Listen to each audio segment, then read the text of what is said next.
सिन्दूरवर्णं विभुजं गणेशं लम्बोदरं पद्मदले निविष्टं ब्रह्मादिदेवैः परिसेव्यमानं सिद्धैर्युतं तं प्रणमामि देवम्।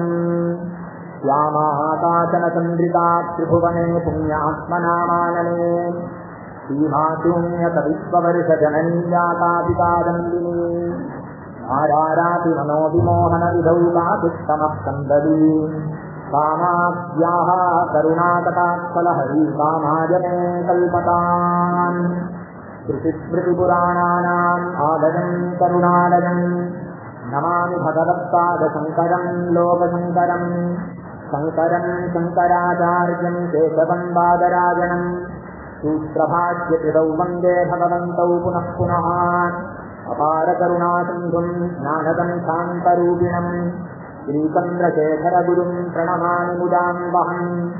राजेऽहं सद्गुरुं शान्तं चन्द्रशेखरसंयमीं कामकोटिमठाधीशं वाञ्छितार्थप्रदायकम् परित्यज्य मौनं वटाधस्थितिं च व्रजं भारतस्य प्रदेशात् प्रदेशम् मधुष्यं विवादान् धर्ममार्गे नगं श्रीगजेन्द्रो गुरुर्भादिचित्ते नमामः शङ्करान् वाक्यविजयेन्द्र सरस्वतीम् श्रीगुरुं सुष्टमार्गानुनेतारं सम्मतिप्रदम् सद्गुरुचरणारविन्दाभ्यां नमः। दूरीकृतपीतार्तिप्रकटीकृतरामवैभवस्फूर्तिः दारितदशमुखकीर्तिः पुरतो मम भातु हनुमतो मूर्तिः आञ्जनेयस्वामी नमः।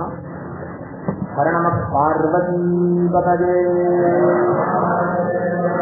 सद्गुरुस्वामिनः आञ्जनेयस्वामिनः।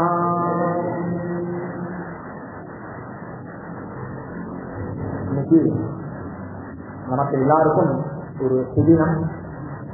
எதனால அப்படின்னாக்கா, என்னைக்கு நம்மளுடைய காலமானது சத்சங்கத்துல ஈடுபடுறதோ அப்பதான் இந்த வாழ்க்கையினுடைய பரம பிரயோஜனத்தை அடையறோம் அப்படின்னு சொல்லிட்டு சாஸ்திரங்கள்லாம் சொல்றது.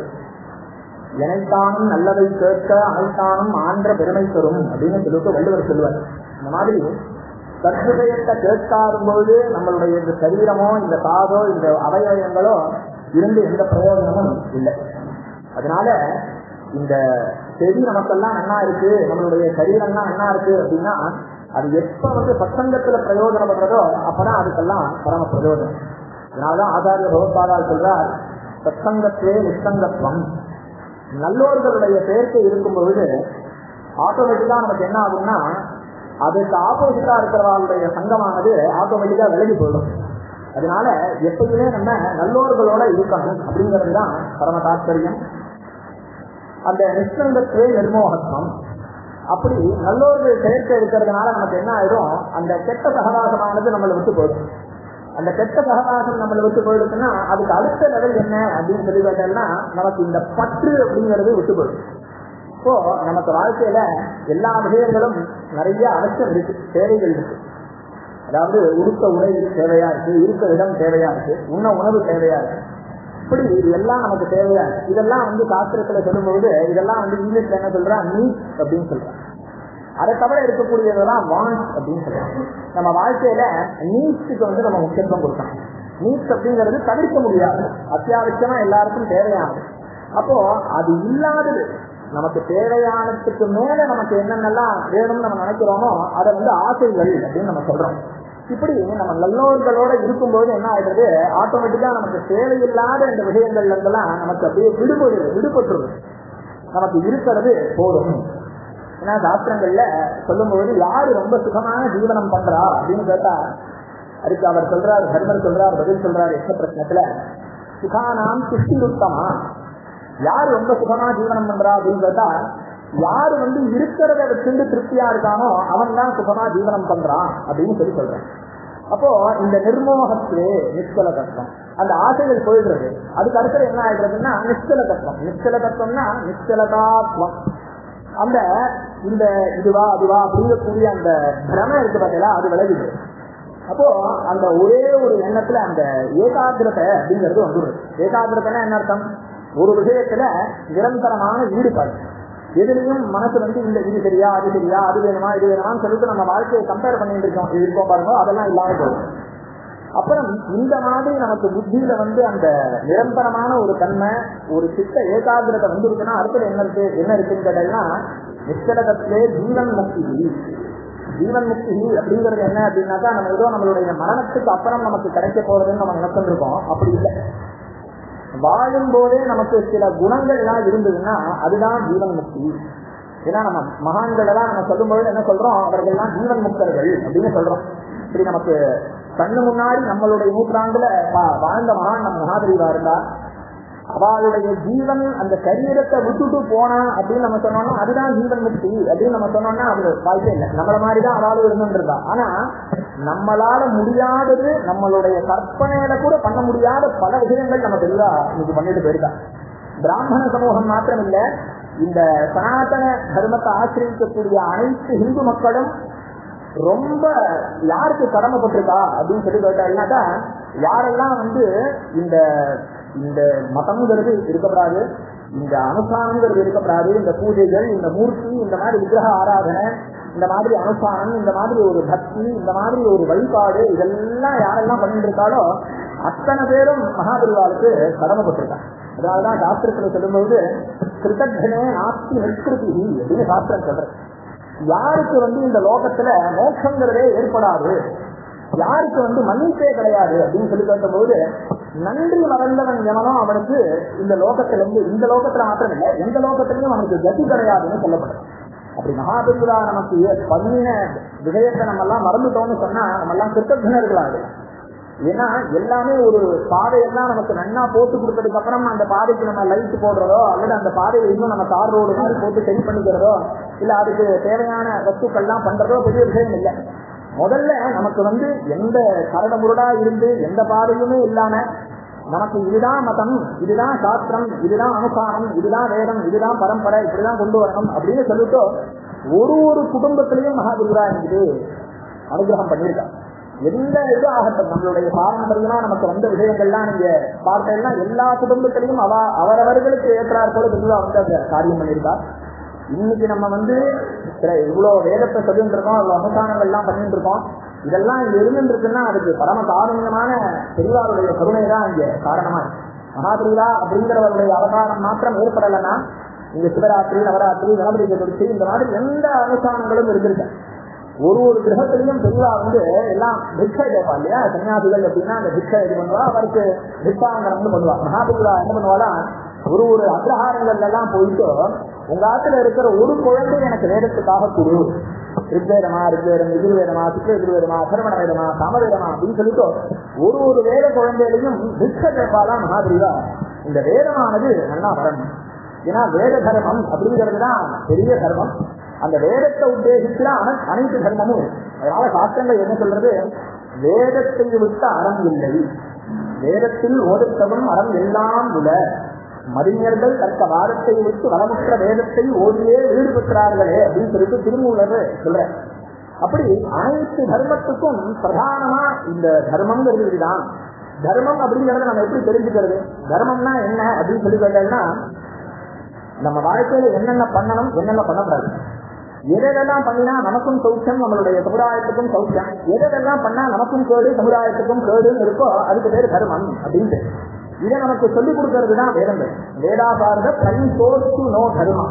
வேதம் மாத்திரம் இல்லைன்னா நமக்கு தர்மம் எது அதர்மம் எது அப்படிங்கிறது நம்மளால தெரிஞ்சுக்க முடியாது. அதனாலதான் பாகவதம் சொல்றது, வேதப்பணிஹிதோ தர்மஹா அதர்மஸ்த விபரிஜகா வேதோ நாராயணஸ்தாத்து ஸ்வயம்பூரி சித்ரும அப்படின்னு பாகவதம் சொல்றது. வேதத்தை வச்சுட்டுதான் தர்மம் எது அதர்மம் எது அப்படிங்கிறது தெரிஞ்சுக்கணும்பா. வேதத்தை விட்டுட்டு தெரிஞ்சுக்க முடியாது. அப்பேற்பட்ட அந்த வேதமானது இங்க தார்த்தமா இருக்குன்னா மற்ற எல்லா தர்மங்களும் ஆட்டோமேட்டிக்கா பை ப்ராடக்டா நமக்கு எல்லாம் கிடைக்கணும்னு சொல்லிட்டு நம்ம வேதங்கள்லாம் விட்டு போயிடக்கூடாது, நம்மளுடைய சாஸ்திர சம்பிரதாயங்கள் விட்டு போயிடக்கூடாது, சிகர் விட்டு போயிடக்கூடாது, கட்டங்க சிகர் விட்டு போயிடக்கூடாது, மடி மாத்துகிறது விட்டு போயிடக்கூடாது. நம்மளுடைய தோற்றம் என்ன, நம்ம சூத்திரம் என்ன, நம்ம பழக்க வழக்கங்கள் என்ன, இன்னும் அதுக்கு உள்ள போயிட்டு நீங்க என்ன பரம்பரையை சேர்ந்தலாம். நம்ம தமிழ்லாம் நம்ம சொல்லுவோம் வடமா, அவா வாத்திமா, இதா சூழியா, இந்த மாதிரி பரம்பரைகள் அவளுக்கு என்ன தர்மம், அவளுக்கு நெத்தி கட்டுக்கிற தர்மத்திலிருந்து ஆரம்பிச்சு அதெல்லாம் தெளிவா பார்த்திருக்கேன். இப்போ வடமா அப்படின்னா பகல்ல விபூதியும் பகல்ல கோபி விட்டுப்பா, சாயங்காலம் விபூதி விட்டுப்பா. இப்படி எல்லா தர்மத்திலையும் சூக்ஷ்மமான தர்மங்கள்லாம் எடுத்து பிரிவா அதெல்லாம் சரி பண்ணிருக்காங்க. அதனால மகாபிரிவாளை பத்தி நம்ம ஸ்மரணம் பண்றது, வேற சாஸ்திரங்களை ஸ்மரணம் பண்றது, பகவான சதா சர்வத்திர காலமும் நமஸ்கரிக்கிறது, அவரை ஸ்மரணம் பண்றதுதான் நம்ம ஜென்மாவனுடைய பரம பிரயோஜனம். இப்படி இந்த மனுஷ சரீரம் அப்படிங்கிறது நமக்கு கிடைக்குது. நமக்குள்ள எத்தனையோ பேதங்கள்லாம் இருக்கு.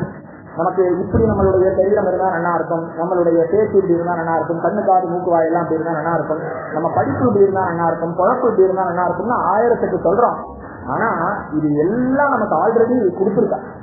நமக்கு எவ்வளவு பகவான் கருணையா இருந்திருக்கார் அப்படின்னு கேட்டா அவ்வையார் சொல்றா, அரிது அரிது மானிடராய் பிறத்தல் அரிது, அதிலும் கூன் குருடி செருடு பேடு மீது பிறத்தல் அரிது அப்படின்னு சொல்றான். நீ பிறக்கிறதே ரொம்ப துர்லபம்பா. அதுலயும் மனுஷ சரீரம், மனுஷ யோனியில நமக்கு பிறந்திருக்கோம் பாருங்க. இந்த உடல் கண்ணு காது மூக்கு வாயெல்லாம் இப்படி மிருகங்களா பிறந்திருந்தா நமக்கு ஒன்றும் தெரிய போறது இல்லையா? இப்படி நமக்கு ஒரு சரீரத்தை கொடுத்து அதுலயும் கண்ணு காது மூக்கு வாயெல்லாம் எந்த விவகாரமும் இல்லாம வந்திருக்கு. அது கஷ்டப்படுற வாழ்க்கைதான் தெரியும் அதனுடைய அருமை என்ன அப்படின்னு. நம்ம இருக்கிறத வச்சிருந்து நம்ம குறை சொல்லிருக்கோம். இது இப்படி இருந்திருக்கலாம், அது இப்படி இருந்திருக்கலாம். ஆனா நம்ம என்னைக்கு நமக்கு இருக்கிறதுக்கு நம்ம ரொம்ப, அதுதான் இங்கிலீஷ்ல சொல்லுவா, தேங்க்ஃபுல்லா இருக்கணும் அப்படின்னு. என்னைக்கு நமக்கு இருக்கிறது ஐயோ உன்னுடைய கடாட்சம், உன்னுடைய அனுகிரகம். அதை எப்ப தெரிஞ்சுக்கலாம்னா, ஏதாவது ஒரு ஆர்கனைஸ்க்கு போய் பார்க்கும்போது நம்ம தெரிஞ்சுக்கலாம். சின்ன சின்ன குழந்தைகள், ரொம்ப வயோதிகர்கள், தன்னுடைய வேலையை கூட தன்னால செஞ்சுக்க முடியாத சிரமத்துல இருக்கக்கூடியவர்களுக்கு பார்க்கும்போது நமக்கு தெரியும் நம்ம மேல பகவானுக்கு எவ்வளவு கிருபை இருந்திருக்கு அப்படிங்கிறது தெரியும். அதனாலதான் நம்ம சாஸ்திரங்கள் சொல்லும் போதெல்லாம் என்ன சொல்றது, மறுபடியும் மறுபடியும் மறுபடியும் மனித பிறவி அரிதானது, மனித பிறவி அரிதானது. இதை சொல்லிட்டே இருக்கா. இருக்குது சும்மா ஏதோ சொல்லிட்டே இருக்காளே.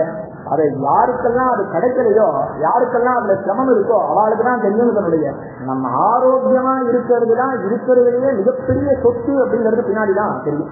அனாரோக்கியம்னு வரும்போதுதான் அதனுடைய தன்மை என்னங்கிறது நமக்கு தெரியும். அதனாலதான் ஆச்சாரியால் சொல்றார், ஜந்தூனாம் நரஜன்ம துர்லபம். இந்த இத்தனை பிறவி இருக்கு பாருங்க, என்னுடைய பிறவிதனில் மானிட பிறவிதான் யாரும் அறிந்து அறிந்து தான் அப்படின்னு சொல்ற. இந்த கணக்கே இட முடியாது, அவ்வளவு பிறவி. 7 கடல் மணலை அளவிடும் நதியம் எனது இடர்பிறவி அவதாரம் அருணகிரிநாதர் சொல்றார். இவர் ஒரு கணக்கு சொல்லல, அவர் என்ன கணக்கு சொல்றார், 7 கடல். நம்ம 7 சமுத்திரங்கள் நம்ம சொல்றோம், நம்ம பார்க்கறது இன்னைக்கு உப்பு மட்டும்தான் பார்த்துட்டு இருக்கோம். இது மாதிரி 7 கடல்கள் இருக்கு. அதுல இருக்கிற மணல்லாம் எண்ணி பார்த்தா எத்தனை ஜென்மா உண்டோ அத்தனை ஜென்மா இருக்கு. அதெல்லாம் தாண்டி எனக்கு இந்த சரீரம் கிடைச்சிருக்கு. அந்த சரீரத்திலையும் எனக்கு கண்ணு காது மூக்கு வாயெல்லாம் நல்லா இருக்குது. அதுலயும் நான் நல்ல ஒரு குலத்துல, நல்ல ஒரு கோத்திரத்துல, நல்ல அப்பா அம்மாக்கு நல்ல ஒரு இதோட நான் பிறந்திருக்கேன். எனக்கு நல்ல படிப்பு இருக்கு, நல்ல உத்தியோகம் இருக்கு, நல்ல பெற்றோர்கள் இருக்கா, கூட பிறந்தவா இருக்கா, நல்ல சமுதாயம் இருக்கு. நம்மளால இத்தனையும் இருந்தும் நம்ம பகவான்கிட்ட போகல, பெரிவாழ்கிட்ட நம்ம போகல, மனசை சத்விஷயத்துல ஈடுபடுத்தலன்னு சொல்லி சொன்னா நம்மளை விட இந்த வாழ்க்கையை வீணடிக்கிறதா யாருமே கிடையாது. ஸோ இன்னைக்கு நம்ம இருக்கக்கூடிய விஷயத்தை வச்சுட்டு திருப்தி அடையிறோமோ, அதனாலதான் சாஸ்திரங்கள்ல சொல்லும்போது அசந்துஷ்டோர் விதோ நஷ்டா, திருப்தி இல்லாத பிராமணன் அழிஞ்சு போடுவான். என்னைக்குமே திருப்தியா இருக்கும். இது ஏதோ ஒரு சமூகத்தை மாத்திரம் சேர்ந்ததுன்னு அர்த்தம் இல்லை. எந்த சமூகத்தை சேர்ந்தாலும் சரி, அவ தன்னுடைய அவளுக்கு என்ன கிடைச்சிருக்கோ அதுல ரொம்ப திருப்தியா இருக்கா. அதனால ஜந்தூனாம் நரஜன்மதுள்ளவன் அத புனிஸ்வன். அதுலயும் புதுசாரா பிறந்து புதுசா ஏன் மேன்மைன்னு நம்ம சொல்றோம் அப்படின்னா, அவளுக்கு பொறுப்பு ரொம்ப ஜாஸ்தி. ஒரு முதல் படியில இருந்து கீழே இறங்கினா அவளுக்கு ஒன்றும் பெருசா அடிப்படை போறதில்லை. முதல் படி சட்டனி கீழே விழுந்தோம்னா அந்த ஸ்லிப் ஆகிறதுல அவளுக்கு ஒன்றும் நஷ்டம் இல்லை. ஒரு 100வது படியில இருந்து கீழே விழுந்தா என்ன ஆகுங்கிறத தெரிஞ்சுக்கலாம். புருஷாளுக்கு ஏன் வசதியா சொன்னான்னா, அவ 100வது படியில இருக்கா. அதை பார்க்கும்போது நல்லா இருக்கும். அந்த 100வது படியில இருந்து இருக்கிற பொறுப்பு, அந்த பயம் நமக்கு ரொம்ப ஜாக்கிரதையா இருக்கும். அங்க இருந்து விழுந்தோம்னா திரும்பி சந்தேகமே இல்லை, திரும்பி புல்லாகி கூடாய் குருவாய் வரமாகி பல் மிருகமாகி பறவையாய் பாம்பாகி வல் அசுரராகி முனிவராய் தேவராய் எல்லான்றை தாவர ஜங்கமத்துள் எல்லா பிறப்பும் பிறந்து இழைத்தேன் எம்பெருமான் நீயே உன் பொன்னடிகள் கண்டின்று வீடுற்றேன் அப்படின்னு சிவபுராணத்துல சொல்ற. திரும்பி நம்ம இந்த ரவுண்ட் அடிக்கணும். எதுக்காக ஜாக்கிரதையா ஒரு கிரகத்துல ஒரு புருஷனானவன் ஒரு கிரகத்துக்கு அத்தியட்சம்னு சொல்ற காரணம் என்னன்னா, அவன் சரியானபடி வழி நடத்தணும். ஸ்திரீகளுக்கு இயற்கையாவே அம்பாலே இருக்கா. வித்யா சமஸ்தா தவ தேவி பேதா ஸ்ரீய சமஸ்தா தகலாபத்து ஸ்ரீய சமஸ்தாக தவ தேவி பேதாக அப்படின்னு அம்பாள் சொல்றான். அனைத்து ஸ்திரீகள்கிட்டையும் நானே ஆதரவதிக்கிறேன், நான் மேனிஃபெஸ்ட் ஆயிருக்கேன் அப்படிங்கிறான். எல்லா புருஷன்கிட்டையும் புருஷாட்டையும் இருக்கேன்னு யாரும் சொல்லல. ஜீவராசிகள் எல்லாத்துக்கிட்டையும் பகவான் இருக்கார் அப்படிங்கிறது நமக்கு தெரியும். ஏகோ தேவா சர்வ பூதேஷு பூதா, எல்லா ஜீவராசிகள்கிட்டையும் யா பிரம்மாதி புதீலிகாந்த தனசு புரோதாதிகத்தாசினி, பிரம்மா அப்படிங்கிறவர் சிருஷ்டிகர்த்தா பிரதானமான சுவாமி. அவர் ஆரம்பிச்சு சின்ன எறும்பு பர்யந்தம் எந்த ஒரு வஸ்து அந்த எக்ஸிஸ்டன்ஸ் இருந்துருக்கோ, அந்த உயிர்த்தன்மை இருக்கு இல்லையா, நமக்கு அந்த சரீரம் வேணா வித்தியாசம் பண்ணலாம், அந்த சரீரத்துல இருக்கிற வேலைகள் வேணா வித்தியாசம் பண்ணலாம், ஆனா அந்த உயிர்த்தன்மை, அந்த பசி தாகம் தூக்கம் மோகம் இதெல்லாம் எல்லா ஜீவராசிகளுக்கும் ஒண்ணுதான். அது எறும்புக்குன்னா ஒண்ணு, நாய்க்குன்னா ஒண்ணு, பூனைக்குன்னா ஒண்ணு அப்படிங்கிறது, யானைக்குன்னா ஒண்ணுங்கிறது கிடையாது. எல்லா ஜீவராசிகள்கிட்டையும் இருக்கக்கூடிய அந்த உயிர்த்தன்மை அப்படிங்கிறது ஒண்ணுதான். பகவானானவர் அப்படிங்கிறவர் யாருன்னா அந்த உயிர்த்தன்மையா இருக்கக்கூடியவர் தான். அவர் அந்தந்த சரீரத்துக்கு தகுந்த மாதிரி இருக்காரு. எப்படி நம்ம கரண்ட் எப்படி சொல்றோம், இங்க ஃபேன்ல இருக்கு, லைட்ல இருக்கு, பெரிய ஏசியில இருக்கு, டிவியில இருக்கு, அந்த ஒரு கரண்ட் எல்லாத்துக்குள்ளேயும் வியாபிச்சு இருக்கிற மாதிரி இந்த பகவானானவர் எல்லா ஜீவராசிகள்கிட்டையும் எந்த விதமான பேதமும் இல்லாம பகவான் அவர் பயிற்சிருக்கார். அதனாலதான் நம்ம ஒரு லெவலுக்கு மேல நம்ம போன உடனே அனைத்து ஜீவராசியும் பகவானாவே பார்க்கிறது அப்படிங்கிறதுதான் நம்மளுடைய அத்வைத சம்பிரதாயம். அத்வைத சம்பிரதாயம்னா என்னன்னா ஆத்மா வேற, சரீரம் வேற, அது ஒரு ஹையர் லெவல் அப்படிங்கிறதெல்லாம் இல்லை. அது என்ன அப்படின்னாக்கா, நம்ம கண்ணால நம்மளுடைய அவயவங்களால, அதாவது நம்மளுடைய பொறிகள்னு சொல்றோம் இல்லையா தமிழ்ல, அதனால நீங்க எந்தெந்த வஸ்துக்கள் எந்தெந்த உயிரெல்லாம் நீங்க பாக்குறீங்களோ அனைத்தும் பகவான் அப்படிங்கக்கூடிய எண்ணம் வர்றதுதான் அத்வைதம். அதுதான் நம்ம ஆச்சாரியா சந்திர பகவத்பாதால இருந்து நம்ம பார்த்துட்டு இருக்கோம். அப்பேற்பட்ட ஒரு உத்தமமான குரு பரம்பரை நமக்கு கிடைச்சிருக்கு. காஞ்சி சங்கரமடம் அப்படிங்கிறது காஞ்சி பெரியவா, அது ஏன் அப்படிங்கறதையும் நான் சொல்றேன். காஞ்சி மதம் அப்படிங்கறத நம்ம சொல்றோம், காமாட்சி அப்படின்னு நம்ம சொல்றோம், சங்கர பகவத்பாதால் அப்படிங்கறத சொல்றோம். இந்த காமாட்சிக்கு ஏன் அவ்வளவு வைசிஷ்யம் அப்படின்னு சொல்லி கேட்டாக்கா, நமக்கு நம்ம தர்மத்துல ரொம்ப பிரதானமா நம்ம வச்சுருக்கக்கூடியது 7 புண்ணிய நதிகள் வச்சுருக்கோம். அதுல கங்கேசு யமுனே செய்வ கோதாவரி சரஸ்வதி நர்மதே சிந்து காவேரி அப்படின்னு சொல்லிட்டு இந்த 7 சப்த நதிகள்லாம் இருக்கு. அந்த 7 நதிகள்ல ஒரே ஒரு நதிதான் நம்மளுடைய தென்னகத்துல. அந்த தென்னகத்துல இருக்கக்கூடிய ஒரே நதி காவேரி. அதே மாதிரி சப்த மோட்சபுரி அப்படின்னு சொல்லப்படுறது. அயோத்தியா, மதுரா, மாயா, காசி, காஞ்சி, அவந்திகா, புரி, துவாரகா, புரி, துவாராவதி செய்த அப்படின்னு சொல்லிட்டு 7 மோட்சபுரி. அந்த 7 மோட்சபுரியில ஒரே ஒரு மோட்சபுரியான காஞ்சி, தென்னகத்துல இருக்கக்கூடிய ஒரே மோட்சபுரி காஞ்சி தான். அந்த காஞ்சிங்கிறதுதான் நம்மளுடைய தென்னகத்துக்கே இருக்கக்கூடிய ஒரே கஷேத்திரம். அப்படிங்கிறதுனாலதான் இந்த இடத்துல ஆச்சாரியால் அந்த காமகோட்டி பீடம் அப்படிங்கிறத ஸ்தாபனம் பண்ணல. நிறைய பேருக்கு நிறைய பின்னாபிப்பிராயங்கள்லாம் இருக்கு, நிறைய பேர் நிறைய விஷயங்கள் சொல்லிட்டு இருக்கா. எதற்காக அந்த ஸ்தாபனம் பண்ணினா அப்படிங்கறத நம்ம கொஞ்சம் நம்ம சிந்தனை பண்ணினோம்னா தெரியும். நம்ம இந்த தென்னகத்துல, நம்ம இந்த தமிழ்நாட்டுல, கொஞ்சம் கேரளத்திலையும் நம்ம கடைபிடிக்கக்கூடிய தர்மம் அப்படிங்கிறது சௌரமானம் அப்படிங்கிற ஒரு தர்மத்துல இருக்கு. இதே நீங்க ஆந்திர தேசத்திலேயோ அல்லது கர்நாடக தேசத்திலேயோ பார்த்தீங்கன்னா அவெல்லாம் சாந்திரமான ரீதியா அவளுடைய அனுஷ்டானங்கள்லாம் இருக்கும். நமக்கு சாந்திரமான ரீதியான அனுஷ்டானங்கள் உண்டு, ஆனா நம்ம கடைபிடிக்கிறது அப்படின்னு சொல்லி பார்த்தீங்கன்னா நம்மளுடைய சௌரமான ரீதியா இருக்கு. இப்போ மற்ற மதங்கள் எல்லாம் பெரும்பாலும் பார்த்தீங்கன்னா எல்லாமே சாந்திரமான ரீதியான அனுஷ்டானங்களை கடைபிடிக்கிறதா இருக்கு. காஞ்சி சங்கர மடம் அப்படிங்கிறது தமிழ்நாட்டுக்காகவும், மோட்சப்புரியா இருக்கக்கூடிய காஞ்சி அப்படிங்கிறதுக்காகவும், சௌரமான ரீதியா இருக்கக்கூடிய அனுஷ்டானங்களை கடைபிடிக்கிறதுக்காகவும், அதற்கு ஒரு முன்னோடியா இருக்கணும் அப்படிங்கிறதுக்காக ஏற்படுத்தப்பட்டதுதான் இந்த காஞ்சி மடம். ஆம்நாய பீடங்கள்ல காஞ்சி பீடம் அப்படின்னு சொல்லி சொல்றா. ஆம்நாய பீடங்கள் அப்படிங்கறதெல்லாம் சிஷ்யாளுக்காக ஏற்படுத்தப்பட்டது. மூலாம்நாய பீடம் அப்படிங்கிறது ஆச்சாரியா சந்திர பகவத்பாதாலே இருந்தது. சரி, இப்படி சொல்றதே இதுக்கெல்லாம் என்ன பிரமாணம் அப்படின்னு நம்ம கேட்கலாம்.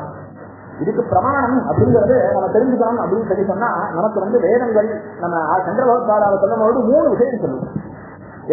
என்ன சொல்லுவோம் அவருக்கு ஸ்லோகம்னா ஸ்ருதி, ஸ்மிருதி, புராணம் அப்படின்னு சொல்லுவோம். இந்த 3னுடைய தாற்பயமா இருக்கக்கூடியவர்னு சொல்லலாம், அல்லது 3த்திலையும் கரை கண்டவர் அப்படின்னு சொல்லலாம். இதுல ஸ்ருதி அப்படின்னு சொல்லி சொன்னா வேதங்கள் அப்படின்னு, ஸ்மிருதி அப்படின்னா பிரம்மசூத்திர விஷயங்கள், சாஸ்திரங்கள் அப்படிங்கறது நமக்கு தெரியாது. 6 அங்கன்னு நம்ம சொல்றோம் இல்லையா, அதெல்லாம். புராணம் அப்படின்னு சொல்லி சொன்னா 18 புராணங்கள், 18 உபபுராணங்கள். இதை தவிர இதிகாசங்கள் பெரும்பாலும் நமக்கு தெரிஞ்சது என்ன, ராமாயணம், மகாபாரதம். இதை தவிர ஒரு இத்திஹாசம் இருக்கு, அது இன்னைக்கு பெரும்பாலும் யாருமே சொல்றது கிடையாது. பெரும்பாலும் பெருமாள் விஷ்ணுபக்தாலா இருக்கிறதுனால அவ பெரும்பாலும் இந்த பாகவதம் ராமாயணத்தோடய மகாபாரதத்தோடய முடிஞ்சிருவது. அது தப்புங்கிறது கிடையாது. ஆனா இதிகாசத்துல சிவரகசியம்னு ஒரு கிரந்தம், இது பெரும்பாலும் யாருக்குமே சொல்றது கிடையாது. அதுல 12 அம்சங்களா சொல்லப்படுறது. 12 அம்சம். அதுல 9வது அம்சத்துல சிவரகசியம்ங்கிற அந்த இதிகாசத்துல, ஏன்னா புராணத்தை விட இதிகாசத்துக்கு மிக ஜாஸ்தி.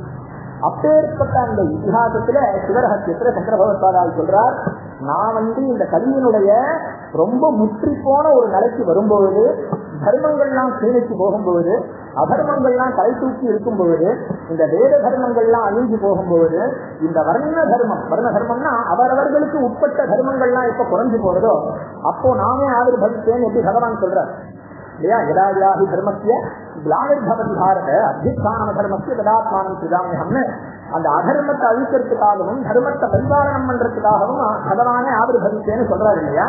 அப்படி சங்கர பகவத்பாதாலே சிவபெருமானே சங்கர பகவத்பாதால ஆவிர்பவித்தார். இதுக்கு எங்க பிரமாணம் இருக்கு அப்படின்னு சொல்லி கேட்டாங்கன்னா, நம்ம வேதத்திலேயே பிரமாணம் இருக்கு. எல்லாரும் பெரியவா ரொம்ப படிச்சவாள்லாம் பார்த்தா ஸ்மிருதி சாஸ்திர பிரமாணங்கள்லாம் பெருசா எடுத்துக்க மாட்டாங்க, ஸ்மிருதி பிரமாணத்தை தான் எடுத்துப்பாங்க. ஏன்னா வேதம் அப்படிங்கிறது தான் எழுதாச்சிலையும் சொல்லப்படுறது. சாஸ்திரங்கள்லாம் ஒருத்தரால் எழுதப்பட்டது. நல்ல சம்ஸ்கிருத ஞானம் இருந்தா நம்ம 10 ஸ்லோகம் எழுதலாம். வியாசாச்சாரியால் எழுதினதுதான் மற்ற எல்லாமே. வியாசோத்சுத்தம் ஜெகத்செல்வம்னு வியாசர் சொல்லாத விஷயமே கிடையாது. அவ்வளவு விஷயம் வியாசர் சொல்லியிருக்காரு. ஆனா வேதங்கிறது வியாசருக்கும் மேலானது. சாட்சாத் எஸ்ய நிஷ்பசிதம் வேதாக யோகேரேபியோ கிரந்தது அப்படின்னு சாட்சாத் பரமேஸ்வரனுடைய மூச்சு காத்தா இருக்கக்கூடியது வேதங்கள். அந்த வேதத்துல என்ன சொல்றது, நம்ம ஸ்ரீருத்ரம் ரொம்ப நன்னா தெரியும் இல்லையா? நமஸ்கபர்தினே தஸ்யுக்தகேசாயச அப்படின்னு ஒரு பாகம் வர்றது.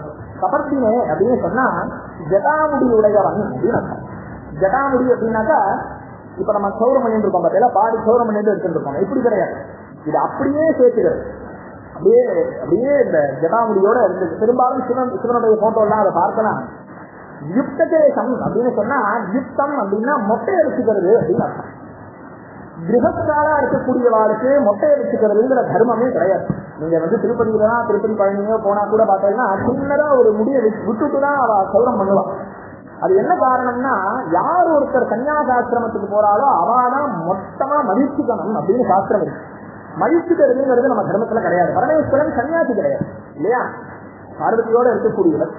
அதனால பரமேஸ்வரன் அந்த ஒரு அவதாரம் யுக்தகேசம்னு வேதத்துல வரணும்னா, இப்போ வேதம்ங்கிறது நம்ம என்ன சொன்னோம், புராணம் இல்ல, ஆல்ரெடி இருந்தது. அதை நம்ம தெரிஞ்சுட்டோம். யாரு மூலியம்? அன்பை சந்தேவா தபகாத்திரமேன அப்படின்னு வேதம் சொல்றது. இந்த ரிஷிகள்லாம் அவர்களுக்கெல்லாம் மந்திர திரஷ்டாக மந்திர திரஷ்டா திரஷ்டு அப்படின்னா சொல்றாங்க. மந்திர திரஷ்டாரோ ரிஷதா. நம்ம இந்த ஆன்மீகத்துக்கெல்லாம் மந்திரம் பாருங்க, அதுல ரிஷி தர்ப்பணம்னு நம்ம பண்ணுவோம். அதே மாதிரி பிரம்ம யஜ்ஞத்திலையும் பண்ணுவோம். தேவ தர்ப்பணம், பித்ரு தர்ப்பணம், ரிஷி தர்ப்பணம் அப்படிங்கறதெல்லாம் நம்ம பண்ணுவோம். அந்த ரிஷிகள் என்ன பண்ணான்னா, அவ தபஸ் பண்ணி பண்ணி பண்ணி அந்த தபஸினுடைய சக்தியா இந்த வேதத்தினுடைய சப்தத்தை அவ கிரகிச்சுட்டான். அந்த கிரகிச்சின்ற சப்தத்தை தன்னுடைய சிஷ்ய பரம்பரையா இருக்கிறவாளுக்கெல்லாம் சொல்லி வச்சா அப்படிதான் அந்த வேதமானது வந்தது. அப்படி ரொம்ப சிரமப்பட்டு தபஸ் பண்ணி பண்ணி பண்ணி பண்ணி ஆகாரத்தை நிறுத்தி, புலன்களுடைய இன்பங்கள்லாம் நிறுத்தி, பெரிய எல்லா பசி தாகம் தூக்க மோகத்தெல்லாம் தியாகம் பண்ணி அவள் நமக்கு கொடுத்ததுனாலதான் அந்த ரிஷி கடன் அப்படிங்கிறது நமக்கு இருக்கு. அதனாலதான் வேதம் சொல்றது, பிரம்மச்சரியேன ரிஷிஜோ யஜ்ஞேன வேதேத்ய பிரதனாதி திருத்தா அப்படின்னு வேதம் சொல்றது. பிரம்மச்சரிய ஆசிரமத்துல இருக்கும்போது சரியானபடி புலனடக்கத்தோட இருந்து இந்திரியத்தெல்லாம் ஜெயிச்சு நம்மளுடைய சஞ்சானாதி அனுஷ்டானங்கள்லாம் சரியா பண்றதுனால அந்த ரிஷிகளுடைய கடன் தீர்றது. யஜ்யங்கள், யஜ்யம்னா என்ன அப்படின்னாக்கா தேவ யஜ்யம், பித்ரு யஜ்யம், பூத யஜ்யம், மனுஷ யஜ்யம், பிரம்ம யஜ்யம்னு 5 விதமான யஜ்யங்கள். இதெல்லாம் நம்ம பண்றதுனால தேவர்களுடைய கடன் தீர்றது.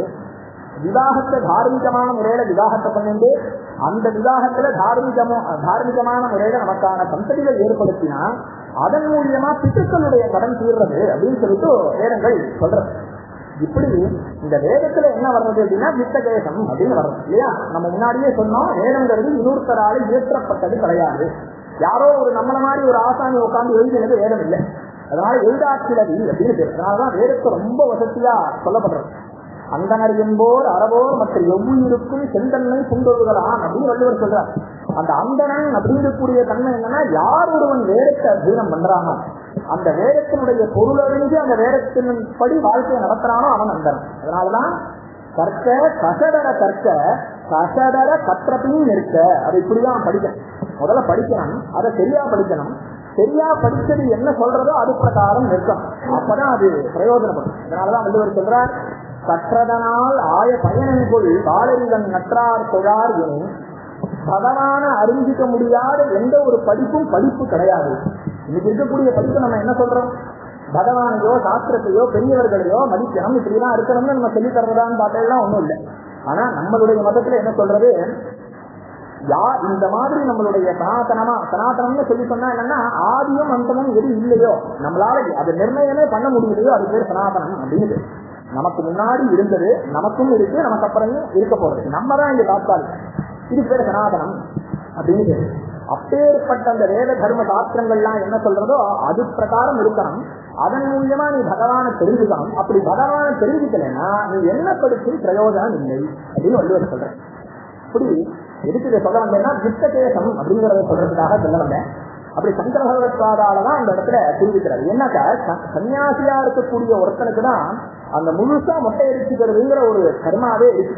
நம்ம இனிமே ஆசிரம ஸ்வீகாரம் பண்ணும் போதெல்லாம் பார்த்தோம்னா நம்ம சாஸ்திரங்கள்ல 6 முடி கடைசியா விட்டுருவான், அல்லது 3 முடியை விட்டுருவான். அந்த 3 முடிய கையினால பிடுங்குவான், கடைசி 3 முடி. அது காமம், குரோதம், லோகம், மதம், ஆச்சரியம்னு சொல்ற அதை அப்படி சொல்லி அந்த மந்திரங்கள்லாம் சொல்லி இது பண்ணுவான், அதை நிவர்த்தி பண்ணிட்டான். அப்படி சங்கர பகவத்பாதால் தான் ஆச்சாரியாலா ஆவிர்பவித்தார். அதனாலதான் சம்போகோ மூர்த்தி பரதிபுவனே சங்கராச்சாரிய ரூபா, சாட்சாத் இந்த பரமேஸ்வரனே சங்கர பகவத்பாதாலா ஆவிர்பவித்தார் அப்படிங்கிறது நமக்கு பக்கமா தெரியுது.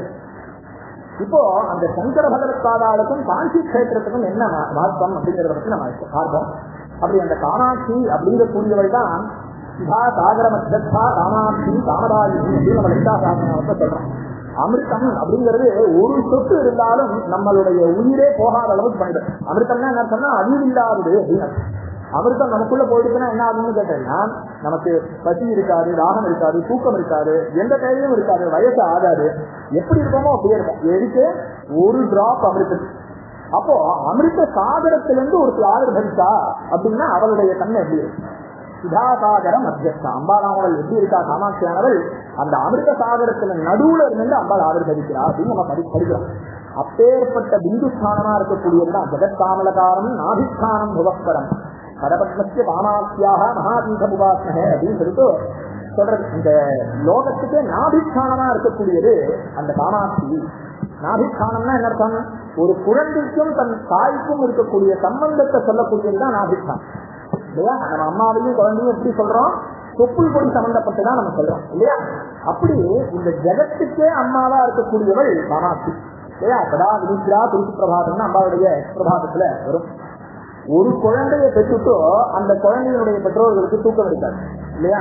ஒரே ஒரு குழந்தைய பெற்றுட்டா அந்த குழந்தை எப்ப எழுந்துக்குமோ எப்ப பசிக்குமோ அதெல்லாம் நமக்கு தூக்கம் இல்லை. அப்போ இந்த 3 லோகங்களுக்கும் தாயானவள் அவ எப்படி தூங்குவாங்க இல்லையா? சதா வினித்ரா அம்பாளானவள் எப்பயிலே தூங்குறது கிடையாது, நம்மளுடைய ரட்சணத்துக்காகவே இருந்திருக்கா அப்படின்னு சொல்லிட்டு காமாட்சிக்கு அவ்வளவு வைசிஷ்யம் சொல்லப்படுறது. அதனால காமாட்சியை நம்ம உபாசனை பண்றது அப்படிங்கிறது என்ன அப்படின்னு கேட்டீங்கன்னா, கிட்டத்தட்ட அது ஒரு யோகாபியாசம் மாதிரி தான். மற்ற எல்லா அம்பாளுக்கும் பார்த்தீங்கன்னா நிறைய அம்பாள் வித்தியாசம் இருக்கு. அபயஹஸ்தத்தோட இருக்கக்கூடியது இருக்கு. இப்படி ஒரு காலம் மாத்திரம் கீழே சென்று இருக்கக்கூடிய லலிதா திரிபுர சுந்தரி மாதிரி அம்பாள்லாம் இருக்கா. ஆனா சரஸ்வதி இருக்கா, வீணவாசன் இருக்கிற மாதிரி, அபயஹஸ்தத்தோட இருக்கிற மாதிரி மகாலட்சுமி எல்லாம் இருக்கா. காமாட்சிக்கு என்ன விசேஷம்னு பார்த்தீங்கன்னா, அம்பாள் 2 கையிலையும் இது வச்சுருப்பா, பாசம் அங்குஷம், அப்புறம் கரும்பு வச்சுருப்பா, காலை இப்படி யோக நிலையில வச்சிருப்பா. அது பத்மாசனம் கிடையாது, யோக நிலை. அது என்னன்னா அந்த தரிசன மாத்திரத்திலேயே நமக்கு தேவையான அனைத்தும் கிடைக்கும். லலிதோபாக்கியானம்னு ஒரு கிரந்தம் இருக்கு. அதுல சர்வமங்கல மாங்கல்யேன்னு சொல்லக்கூடிய ஸ்லோகம் நமக்கு இன்னைக்கு ரொம்ப பிரபலமா தெரியும். நமக்கு தேவையான நமக்கு அதான் நான் முன்னாடியே சொன்னேன் இல்லையா, நம்மளுடைய நீட் வான்ஸுக்கு இல்ல, நம்ம அத்தியாவசிய தேவைகள் என்னென்ன உண்டோ அதை காமாட்சியை தரிசனம் பண்ற மாத்திரத்தில் நமக்கு எல்லாமே கிடைச்சிடும் அப்படிங்கிறது தெரியாது. அப்படி நமக்கு மோட்ச குறியா சொல்லக்கூடிய காஞ்சி அந்த காமாட்சி, சப்த நதி தீரத்துல இருக்கக்கூடிய தென்னகத்துல இருக்கிற காவேரி, இப்படி ஒரு இவ்வளவு வைசிஷ்யம் இருக்கு. நமக்கு சௌரமானங்கிற ஒரு சம்பிரதாயம் இருக்கு. இதெல்லாம் நமக்கு காப்பாற்றப்படணும்னு சொல்லிட்டு தான் சங்கர பகவத்பாதா இந்த காஞ்சி காமகோடி தீபம் அப்படிங்கிறத ஸ்தாபனம் பண்ண.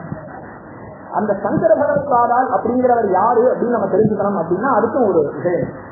சங்கர பகவத்பாதால் எல்லாரும் மாதிரி அவரும் ஒரு சன்னியாசி. அவர் காஷாய வஸ்திரத்தை கட்டிருப்பார், நிறைய ஸ்லோகங்கள்லாம் நிறைய விரசனம் பண்ணியிருக்கார் அப்படிங்கிறது நமக்கு தெரியும். அவருடைய புத்தி வைசிஷ்யம், அவர் பண்ணின பெரிய விஷயம் தொண்டு என்னங்கிறத நம்ம நல்லா தெரிஞ்சுக்கணும். இப்போ நம்ம ஒருத்தர் இருக்கோம், நம்மளை சுற்றி ஒரு 10 பேர் நமக்கு ஆப்போசிட்டா இருந்தாலே நம்மளால அவளை எப்படி நம்ம எந்த அடிக்கடியும் இல்லாம நம்ம வாக்குனாலேயே அவளை ஜெயிக்கிறோம் அப்படின்னு சொன்னா எவ்வளவு சிரமம்னு தெரியும். ஆச்சாரியால் இருக்கும்போது 72 துர்மட்டங்கள் இருக்கிறதா சாஸ்திரம் சொல்றேன். விசப்தி மதோட்சேத்திரமான அவருடைய இதுல காஞ்சியான் ஸ்ரீசக்கரராஜாட்சி எந்திரஸ்தாபன தீட்சிதாயனமா அப்படின்னு சொல்லி சொல்றேன். காமாட்சியினுடைய பூஜா விஷயங்கள்லாம் ரொம்ப கோரமான விஷயத்துல இருந்தது. ரொம்ப ஜீவ பலி எல்லாம் குடிக்கிட்டு அந்த மாதிரி இருந்தது. அம்பாளுடைய அந்த கோர கலையெல்லாம் மாற்றி சௌமிய கலைக்கு ஆச்சாரியால் வந்து அந்த எல்லா அந்த வைதிக மார்க்கமான பிரதிஷ்டைய பண்ணி அம்பாளுடைய சாநித்தியத்தை அத்தனையும் அந்த ஸ்ரீசக்கரத்துக்குள்ள எடுத்துட்டு வந்து அந்த பூஜா பத்தத்திலே ஆச்சாரியால் தான் மாற்றினார். அதனாலதான் ஸ்ரீசக்கரராஜாட்சி எந்திரஸ்தாபன தீட்சிதாஜனமஹா அப்படிங்கிற அந்த நாமாவை நம்ம சொல்றோம். அதே மாதிரி சங்கர பகவத்பாதால் அப்படிங்கறத நம்ம தெரிஞ்சுக்கணும் அப்படின்னு சொல்லி கேட்டா 72 துர்மதங்களை வந்து இப்போ நமக்கு நான் சொன்ன மாதிரி நமக்கு முன்னாடி ஒரு 10 பேர் இருந்தாலே நம்மளால சமாளிக்க முடியாது. ஒரு மதத்துக்கு 1000 பேர்னு வச்சாலும் 72,000 பேர்.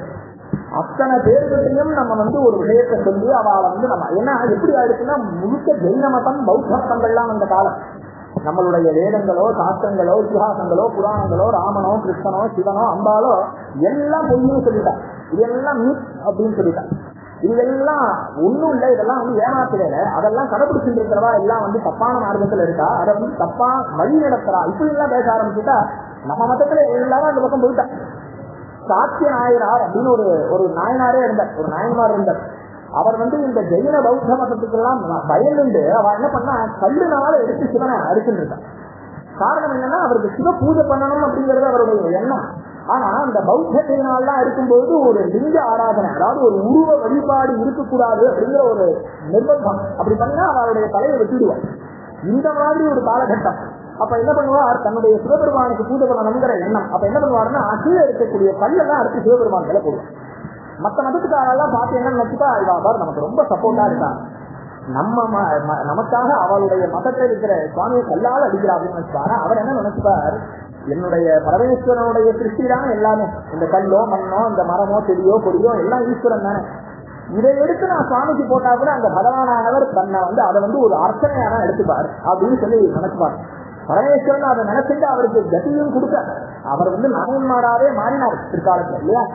ஆச்சாரியால் சொல்லும்போது ஆத்மாத்மன் கிரிஜாந்தி சகதரா பிராணா சரீரம் கிரகம் பூஜாதே விஷயோபோக ரச்சனா நித்ரா சமாதின்னு சொல்றார். நான் விஷய சுகபோகங்கள்ல அனுபவிக்கிறதெல்லாம் நீ பூஜையா எடுத்துக்கோ. ரொம்ப ஈஸியா நம்ம வந்து இது எஸ்டேட்டிசம்னு சொல்றாங்க. நான் என்ன நானா உட்காந்து பூஜை பண்றதோ ஏதோ பண்ண மாட்டேன், நான் என்ன காரியம் பண்ணாலும் அதை நீ பூஜையா எடுத்துக்கோ. நான் நடக்கிறதெல்லாம் உனக்கு பிரதட்சிணமா எடுத்துக்கோ, நான் வாக்கினால பேசுறதெல்லாம் நீ ஸ்தோத்திரமா எடுத்துக்கோ, நான் தூங்குறதெல்லாம் வந்து நான் வந்து அந்த குறுகிய நிலையில ஆத்ம ஜானத்தை அடைஞ்சு அந்த லோகத்தையே மறந்து பசிதாகம் தூக்கம் மோகம் மறந்து ஒரு நிலையில இருக்கும் இல்லையா, அந்த ஆத்ம ஜானத்துல இருக்கக்கூடிய நிலைய நான் தூங்குறேன் இல்லையா, நித்ரா சமாதி ஸ்திதி, நான் தூக்கத்துல இருக்கிறத சமாதி ஸ்திதியான்னு எடுத்துக்கோ, இப்படி எல்லாம் பண்ணி என்னை காப்பாத்துரு அப்படின்னு பகவான்கிட்ட ஆச்சாரியா பிரார்த்தனை பண்றாரு. இதெல்லாம் என்னன்னா இதெல்லாம் அவருக்காக ஒண்ணும் இல்லை. ஏன்னா அவருடைய 8 வயசுல அவர் சொல்றார் சோடசே கிருத்தவான் பாஷ்யம், 16 வயசுல அவர் வேத பாஷ்யம் தான் பண்ணியாச்சு. வேதத்துக்கும் வேத பாஷ்யம் பண்ணியாச்சு. அவருக்கு ஒன்றும் ஞானத்தை அடைஞ்சு ஒன்றும் பண்ண வேண்டியது ஒன்றும் இல்லை. மனோபுத்தாங்கார சித்தான்மாகம் நக ஸ்ரோத்திர திஷ்வே நக கிராம நேத்திரே நக வியோமபூவர்ணத்தே ஜோனவாதி சிதானந்த ரூப சிவோகம் சிவோகம்னு அவர் 8 வயசுலேயே சொல்லியாச்சு. அதனால அவர் படிக்க வேண்டியதோ அவர் அடைய வேண்டியதோ ஒண்ணும் இல்லை, அவர் ஆல்ரெடி எல்லாத்தையும் அடைஞ்சுட்டார். ஆனா அவர் ஏன் இதை சொல்றாரு அப்படின்னா நமக்காக அவர் அங்க ரெப்ரசன்ட் பண்றார். நம்ம இப்படி இருப்போம், நம்ம பக்தி பண்ண மாட்டோம், கோவிலுக்கு போக மாட்டோம், பெருமாள் நமஸ்காரம் பண்ண மாட்டோம், சத்விஷயத்துல ஈடுபட மாட்டோம், இப்படி எல்லாம் பண்ணாலும் இவருக்கு நீ கட்டி கொடுக்கணும் அப்படின்னு நமக்காக அந்த பகவான்கிட்ட அவர் பேசிட்டார். அதுதான் இந்த ஸ்லோகத்தினுடைய வெளிப்பாடா பார்க்கணும். ஏன்னா சங்கர பகவத்பாதால் இப்படி சொல்றாரு அப்படின்னு நம்ம பார்க்கணும். அவர் என்னன்னா நம்மளுடைய ஸ்தானத்துல இருந்து நமக்காக, ஏன்னா எதிர்காலத்துல இருக்கிறவா இப்படி எல்லாம் இருப்பா, அவளுக்கு டைம் இருக்காது சத்விஷயத்தை கேட்கறதுக்கோ பகவான் நினைக்கிறதுக்கோ பகவானை பத்தி பேசுறதுக்கோ நமச்சிவாயன்னு வாக்குல சொல்றதுக்கோ கிருஷ்ணாராமான்னு சொல்றதுக்கோ முடியாது, வெட்கப்படுவா, அதை வந்து வேதனம் பண்ணுவா, சுத்தமா நினைப்பா, இப்படி எல்லாம் காலம் வரும். ஆனா அவ அப்படியெல்லாம் பண்ணினாலும் நீங்க அவளை ஏற்றுக்கலாம் அப்படின்னு சொல்லிட்டு நமக்காக பிரார்த்தனை பண்ணிட்டார். அந்த சங்கர பகவத்பாதாவுடைய புத்தி வைசியத்தை பற்றி நம்ம சொல்லணும்னா 72 துர்மதங்களை வந்து தான் ஒருத்தரா இருந்து தன்னுடைய மதத்துக்கு இருக்கார் அப்படின்னா அவர் எந்த அளவுக்கு ஞானமானா இருக்கார். எல்லா வேதங்கள்லையும் சாஸ்திரங்கள்லையும் புராணங்கள்லையும் அவருக்கு இருக்கிற ஞானம் அபரிமிதமானது. இன்னைக்கு நமக்கு வந்து இன்னைக்கு இருக்கிற போனோ கம்ப்யூட்டரோ ஒரு பிராக்ஷன் ஆஃப் செகண்ட்ல நம்ம எதை தேடினாலும் கிடைச்சிடும். அன்னைக்கு அப்படி இல்லை, எல்லாம் பிசிக்கலா உட்காந்து பண்ணணும். ஒரு புத்தகத்தை தேடணும்னா 10வது பேஜை திறந்து 4வது வரையும் எடுக்கணும். இது ஒரு வார்த்தையை போட்டேன்னா அதுல என்னென்ன ஸ்லோகம் இருக்கோ எல்லாம் வந்துடும் இல்லையா? அப்படி இல்லை. அவருடைய பாக்கிய கிரந்தங்கள்லாம் பார்த்தா எந்த இடத்துல வேதத்தை பிரமாணம் காண்பிக்கணும், எந்த இடத்துல புராணத்தை பிரமாணம் காண்பிக்கணும், எந்த இடத்துல சாஸ்திரத்தை பிரமாணம் காண்பிக்கணும் அப்படின்னு சொல்லிட்டு அவ்வளவு ஆச்சரியமா இருக்கும் சங்கர பகவத்பாதாருடைய அந்த வேலையை நம்ம பார்க்கும்போது. அப்படி சங்கர பகவத்பாதார் அப்படிங்கிறவர் என்னங்கிறத நம்ம தெரிஞ்சுக்கணும். நம்ம அன்றாட வாழ்க்கையிலேயே நம்ம பார்க்கிறோம். ஒரு சில பேர் வேதத்தை நல்லா அத்தியனம் பண்ணியிருந்தா அவளுக்கு சாஸ்திர ஞானங்கிறது இருக்காரு. அதுவே ஒருத்தர் சாஸ்திரத்தை நல்லா அத்தியனம் பண்ணியிருந்தா வேத ஞானம் அப்படிங்கிறது பெருசா இருக்காரு. இந்த வேதமும் சாஸ்திரமும் அத்தியனம் பண்ணியிருந்தவாளுக்கு பக்தி பெருசா இருக்காரு. இப்படி வேதமும் சாஸ்திரமும் பக்தியும் ஒருத்தர்கிட்ட இருக்கும் அப்படின்னாக்கா அவள்கிட்ட வினயம் இருக்காரு. வினயம் தான் அர்த்தம், பணி இருக்காரு. வேதமும் சாஸ்திரமும் அத்தியனம் பண்ணிட்டு பணிவும் இருந்து பகவான்கிட்ட பக்தி. ஏன்னா அவ எப்படி இருப்பா, ஏதோ பகவான்கிட்ட பக்தி பண்றதெல்லாம் ஏதோ ரொம்ப ரொம்ப கீழ்மட்டமான ஒரு விஷயம். ஒருத்தர் பகவான் நாமாவை சொல்றதுனாலயோ, ஒரு பஜனை பண்றதுனாலயோ, ஒரு கோயிலுக்கு போறதுனாலயோ இந்த மாதிரி விஷயங்கள்லாம் பண்ணா ஏதோ ரொம்ப சாதாரண விஷயத்துல இருக்கா அப்படின்னு நினைச்சுப்பான். அப்படி கிடையாது. பகவன் நாமாவை வெறும் அர்த்தவாதம் அப்படின்னு சொன்னா அவளுக்கு எந்த காலத்திலும் கதி கிடையாது. ராமா கிருஷ்ணா கோவிந்தான்னு சொன்னா, சிவசிவான்னு சொன்னா அதுக்கு இருக்கிற பலன் சொல்லவே படலை. நமச்சிவாத மந்திரோயம் வாதேசாரத வர்த்தனி அஹோ மோகத்திய மகாத்மியம் நரக்கம் என வச்சுங்கிற. யாரோட ஒருத்தருடைய வாயிலையாவது நமச்சிவாயன்னு வந்துருச்சுன்னா அவன் மாத்திரம் இல்ல, அதை சார்ந்த யாரும் நரக்கத்தையே பார்க்க மாட்டா அப்படின்னு சொல்றோம். அவ்வளவு வைசிஷ்யம் அது இருக்கு. அதுவும் தெரியாம சொன்னாலே அரிசி வாங்கலையோன்னு கேட்பான். அரிசி வாங்கலையோன்னா அரிசி வாங்கலையோ அதை கூட சுவாமி நாமாதான் சொன்னான். ஹரின்னு சொல்லிட்டான், சிவான்னு சொல்லிட்டான் அப்படின்னு எடுத்துருவோம். வனே சராமகா வசுதா சராமகா அந்த ஒரு ஸ்லோகம் வரும். வனத்துல போறான். இப்படி அதை என்ன சொல்லுவானா, அதை நான் கடந்தேன்னு அர்த்தம். சராமகா அப்படின்னா அதை கடக்கிறார். ஆனா அதை எப்படி எடுத்துப்பானா, வனேக்கே ராமகா அப்படின்னு எடுத்துப்பான். எப்படியாவது நான் அவனை காப்பாற்றணும். இப்ப நம்ம எப்படி அஜாமிலோபாச்சாரங்கள்லாம் பார்க்கணும். பாகவதத்துல தன்னுடைய வாழ்க்கை முழுக்க பாபம் பண்ணிட்டு இருந்தவன் நாராயணான தன்னுடைய குழந்தைய கூப்பிட போய் பகவான் வந்துட்டாங்க.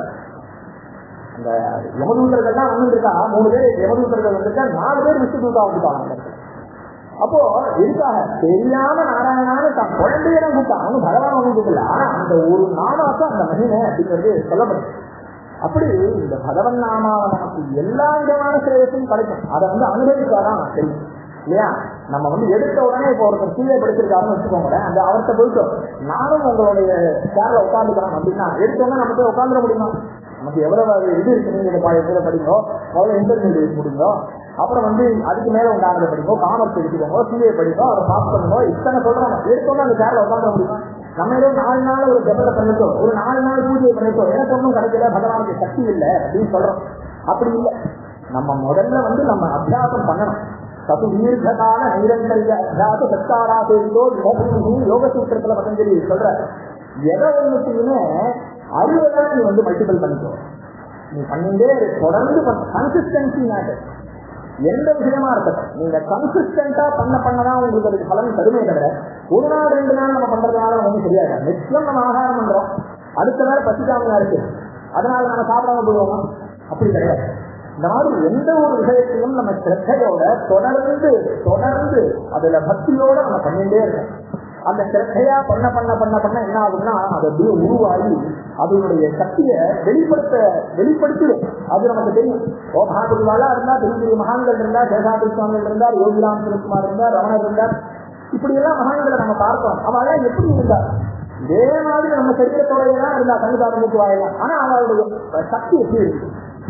இன்னைக்கும் நம்ம அவளை நினைச்சுட்டு இருக்கோம், இன்னைக்கும் அவளை ஸ்மரணம் பண்ணிட்டு இருக்கோம், இன்னைக்கும் நடக்கிறது. இன்னைக்கே தெளிவாளர் இருக்கிறவாள் சொல்லுவா, தெளிவா பூஜ சரீரத்தோட இருந்ததை விட இன்னைக்கு இன்னும் பவர்ஃபுல்லா இருக்கா, இன்னும் 10 மடங்கு பவர்ஃபுல்லா காரியம் எல்லாம் பண்ணிட்டு இருக்கா அப்படின்னு சொல்றேன்.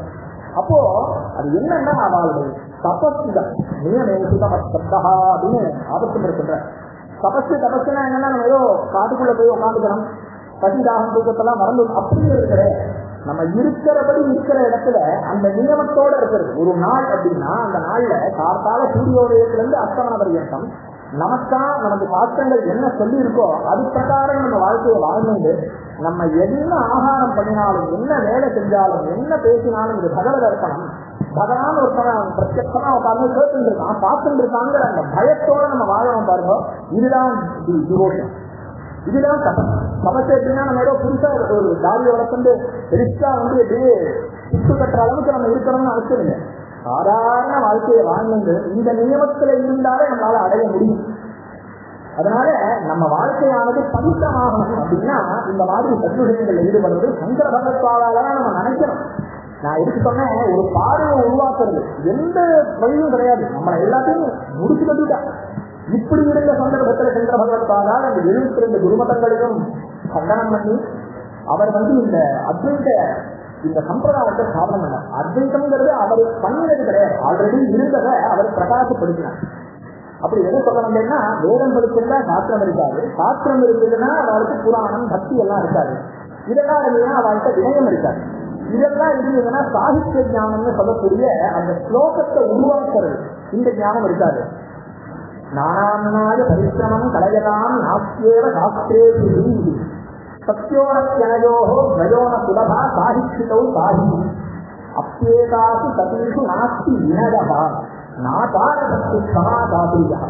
இந்த விஷயங்கள்லாம் இருந்ததுன்னா அவருக்கு ஆச்சாரம் இருக்கு, எல்லாம் படிப்பு இருக்கு, ஞானம் இருக்கு, வினயம் இருக்கு, எல்லாம் இருக்கு. ஆனா பார்த்தீங்கன்னா ஒரு மதி விழிப்பு விஷயத்துல இருக்க மாட்டார். எங்க தோன்றதோ ஆகாரம் பண்றது அப்படிங்கிற ஒரு நிலை. ஏன்னா ஆகாரம் அப்படிங்கிறதுனா மெயின். ஆகார சித்தௌ சத்வசுத்தி, சத்வசுத்தௌ துடாஸ்மிருதின்னு சாஸ்திரம் சொல்றேன். ஆகார நியமத்துல நம்ம இருக்கிறது தான் அது எப்படி அப்படின்னாக்கா அது பாதுகாக்கணும். ஒரு போன் வச்சிருக்கோம்னு வச்சுக்கோங்களேன், ₹1,00,000 போன் வாங்கிடலாம். அதை ப்ரொடெக்ட் பண்ற அந்த ப்ரொடெக்டர் பாத்தீங்கன்னா ₹100 தான் இருக்கும். நம்ம என்ன பண்ணுவோம், ₹1,00,000 போன் வாங்குவோம், அதை இன்சூர் பண்றதுக்கு செலவு பண்ணணும். அந்த இன்சூரன்ஸ் தான் ஆகாரம். அந்த இன்சூரன்ஸ் நீங்க சரியா பண்ணலன்னா என்ன ஆயிடும், அந்த பெரிய விலைமதிக்க முடியாத வஸ்து வீணா போகும் இல்லையா. ஆகார நியமத்துல நம்ம இல்லாதது எப்படின்னா, ஓட்ட பாத்திரத்துல நம்ம நிரப்பக்கூடிய வஸ்துக்கள் மாதிரி. நீங்க அதுல தேனா ரொப்பலாம், பாலா ரொப்பலாம், தயிரா ரொப்பலாம், அமிர்தத்தையே ரொப்பலாம். ஓட்ட பாத்திரமா இருந்ததுன்னா எப்படி அதுல தந்தாதோ, ஆகார விஷயத்துல நம்ம சிரத்தையா ஆதாரமா இல்லைன்னா நம்ம பண்ணக்கூடிய பக்தியானது அனுசாரமானது சித்திக்காது. இன்னைக்கு பெரும்பாலான இடத்துல நம்ம இவ்வளவு பூஜை பண்றோம், அவ்வளவு அனுஷ்டானம் பண்றோம், அதெல்லாம் படிக்க மாட்டேங்கிறதுன்னு சொல்ற காரணம் என்னன்னா, அந்த ஆகாரத்துல அவன் சரியான அந்த நிலைப்பாடுகள் இல்லை. முடிஞ்ச அளவுக்கு ஆகாரம் அப்படிங்கிறது சத்துகுணமா இருக்கும். நம்மளுடைய புத்தியையும் மனசையும் கெடுக்காத அளவுக்கு ஆகாரம் இருக்கும். எந்த இடத்துல அதிகாரம் பஞ்சுதத்தேக்கு போகியம், எந்த இடத்துல விலைக்கு காசுக்கு ஆகாரத்தை விற்கிறாரோ அந்த இடத்துல சாப்பிடக்கூடாதுன்னு சாஸ்திரம் சொல்ல. அன்னம் பிரம்ம வித்யதானாது அப்படின்னு வேணும் சொல்லு. அந்த ஆகாரத்தையே தெய்வமா நம்ம பார்க்கணும் அப்படின்னு சொல்றோம். அப்போ அந்த ஆகாரத்தை தெய்வமா நம்ம பார்க்கணும் அப்படின்னா அது எப்படி இருக்கணும், அதை செய்யும் பொழுதே அந்த தெய்வத்துக்கு நம்ம பண்ற மாதிரி அந்த எண்ணத்தோட பண்ணணும். நம்ம எது பண்ணாலும் பகவானுக்கு அர்ப்பணம் பண்ணிட்டு நம்ம சாப்பிடணும், நைவேத்தியம் பண்ணிட்டு சாப்பிடணும். எங்கேயாவது வாங்கி வந்தா கூட நம்ம பகவானுக்கு அர்ப்பணம் பண்ணிட்டு சாப்பிடலாம். அது காலப்போக்கில் நமக்கு என்ன ஆயிடும், எப்படி இருக்கு, எப்படி பண்ணினதோ தெரியாது, எந்த மனத்தோட பண்ணினதோ தெரியாது. அந்த மாட்டுல சமைக்கிறவாலே கொஞ்சம் கோபமாகவோ அல்லது கொஞ்சம் வேற ஏதாவது குணங்களோட சமைச்சா அது அந்த ஆகாரத்துல வெளிப்படுறது இல்லையா. அப்போ எந்த குணத்தோட சமைக்கிறாலோ அதுதான் அந்த ஆகாரத்துல வெளிப்படும். அந்த ஆகாரம் தான் நம்மளுடைய சரீரமா இருக்கு, நம்ம மனசா இருக்கு, நம்ம புத்தியா இருக்கு. ஸோ அந்த ஆகாரம் அப்படிங்கிறது தான் இந்த எல்லா தர்மத்துக்கும் மூலமான தர்மம் இல்லையா. எப்படி நம்ம உடம்புல வஸ்திரம் அப்படிங்கிறது அத்தியாவசியமா இருக்கு. ஆபரணம் போட்டுக்கிறோம், செயின் போட்டுக்கிறோம், நிறைய உடம்புல என்ன சொல்றது இந்த பிரேஸ்லெட் போட்டுக்கிறோம், நிறைய ஆபரணங்கள் போட்டுக்கிறோம்னு வச்சுக்கோங்க. வஸ்திரம் முக்கியமா ஆபரணம் முக்கியமானு கேட்டா என்ன சொல்லுவோம், நம்ம வஸ்திரம் தான் முக்கியம்னு சொல்றோம் இல்லையா. அவஸ்திரோலங்காரத்தகலமது சர்வ சரித்திரம் அப்படின்னு அப்படி சொல்ற. இந்த ஆகார விஷயத்துல நீ ஸ்ரத்தையா இல்லாம போனேன்னா வஸ்திரம் இல்லாம ஆபரணம் போட்டுக்கிறதுக்கு சமம். ஸோ எந்த ஆகாரமா இருக்கட்டும் அது அவரவர்களுடைய வீட்டுல அவரவர்களுடைய மனுஷியாவை வச்சுட்டு அவா சமைச்சு அதை பகவானுக்கு அர்ப்பணம் பண்ணிட்டு நம்ம சாப்பிடுறது, அதுதான் நமக்கு மேன்மையை தரும். அது உடம்புக்கும் புஷ்டியை தரும், ஆரோக்கியத்தை தரும், மனசையும் கெடுக்காம இருக்கும். நம்ம இத்தனை நாள் பண்ணி பேசி வச்சிருந்த புண்ணியத்தெல்லாம் அது கெடுக்காம இருக்கும். நம்ம ஒரு தடவை அதை பண்ணுறதுனால எல்லாம் அப்படியே நாசமாயிடும். அதனால ஆகார விஷயத்துல ரொம்ப ஆரோக்கியமான முறையில இருக்கணும். எதுக்கு சொல்ல நாசார பக்தி சமா தாபுரிகா. ஆச்சாரியால் அந்த ஆச்சாரத்துல அவ்வளவு வெற்றிக்காரதா இருந்தார். படிப்பு மாத்திரம் இல்லை, வினயம் மாத்திரம் இல்லை, பக்தி மாத்திரம் இல்லை, ஆச்சாரத்திலையும் அவர் அவ்வளவு சீலனா இருந்தார். பக்தி சமா தாபுரிகா. சமா அப்படின்னா பொறுமை. எந்த ஒரு காரியத்திலையும் எப்பேற்பட்ட நம்ம நிலையில இருந்தாலும் பொறுமை அப்படிங்கிறது ரொம்ப அவசியமான ஒரு விடயம். எந்த காரியத்துக்கும் நம்ம எடுத்தறிந்து யாருக்கும் பேசக்கூடாது. இன்னைக்குமே புதுமையா இருக்கணும், நல்ல வார்த்தைகளை பேசணும், கடுகு சொல் பேசக்கூடாது. கடுகு சொல் பேசாம இருக்கணும், அதை தவிர பொய் பேசக்கூடாது. அந்த பொய் பேசாம இருக்கணும், அப்படி உண்மையை பேசணும். அது அடுத்தவர்களுக்கு சிரமம் கொடுக்காம இருக்கணும். அதனால்தான் டாக்டர் சொல்றது பிறவாக்கிய பிரதான சர்வேஷு வித்தவகா தஸ்மாத் சர்வேஷு காலேஷு வசனேகா தரித்திரதா அப்படின்னு சொல்லி. ஒருத்தர்கிட்ட நல்ல வார்த்தை பேசுறதுல உனக்கு என்னப்பா தரித்திரம்? அது நல்ல வார்த்தை பேசுறதுனால உனக்கு ஏதாவது காசு பணம் குறைஞ்சிட போறல, உன் தானே இறங்கிட போறல.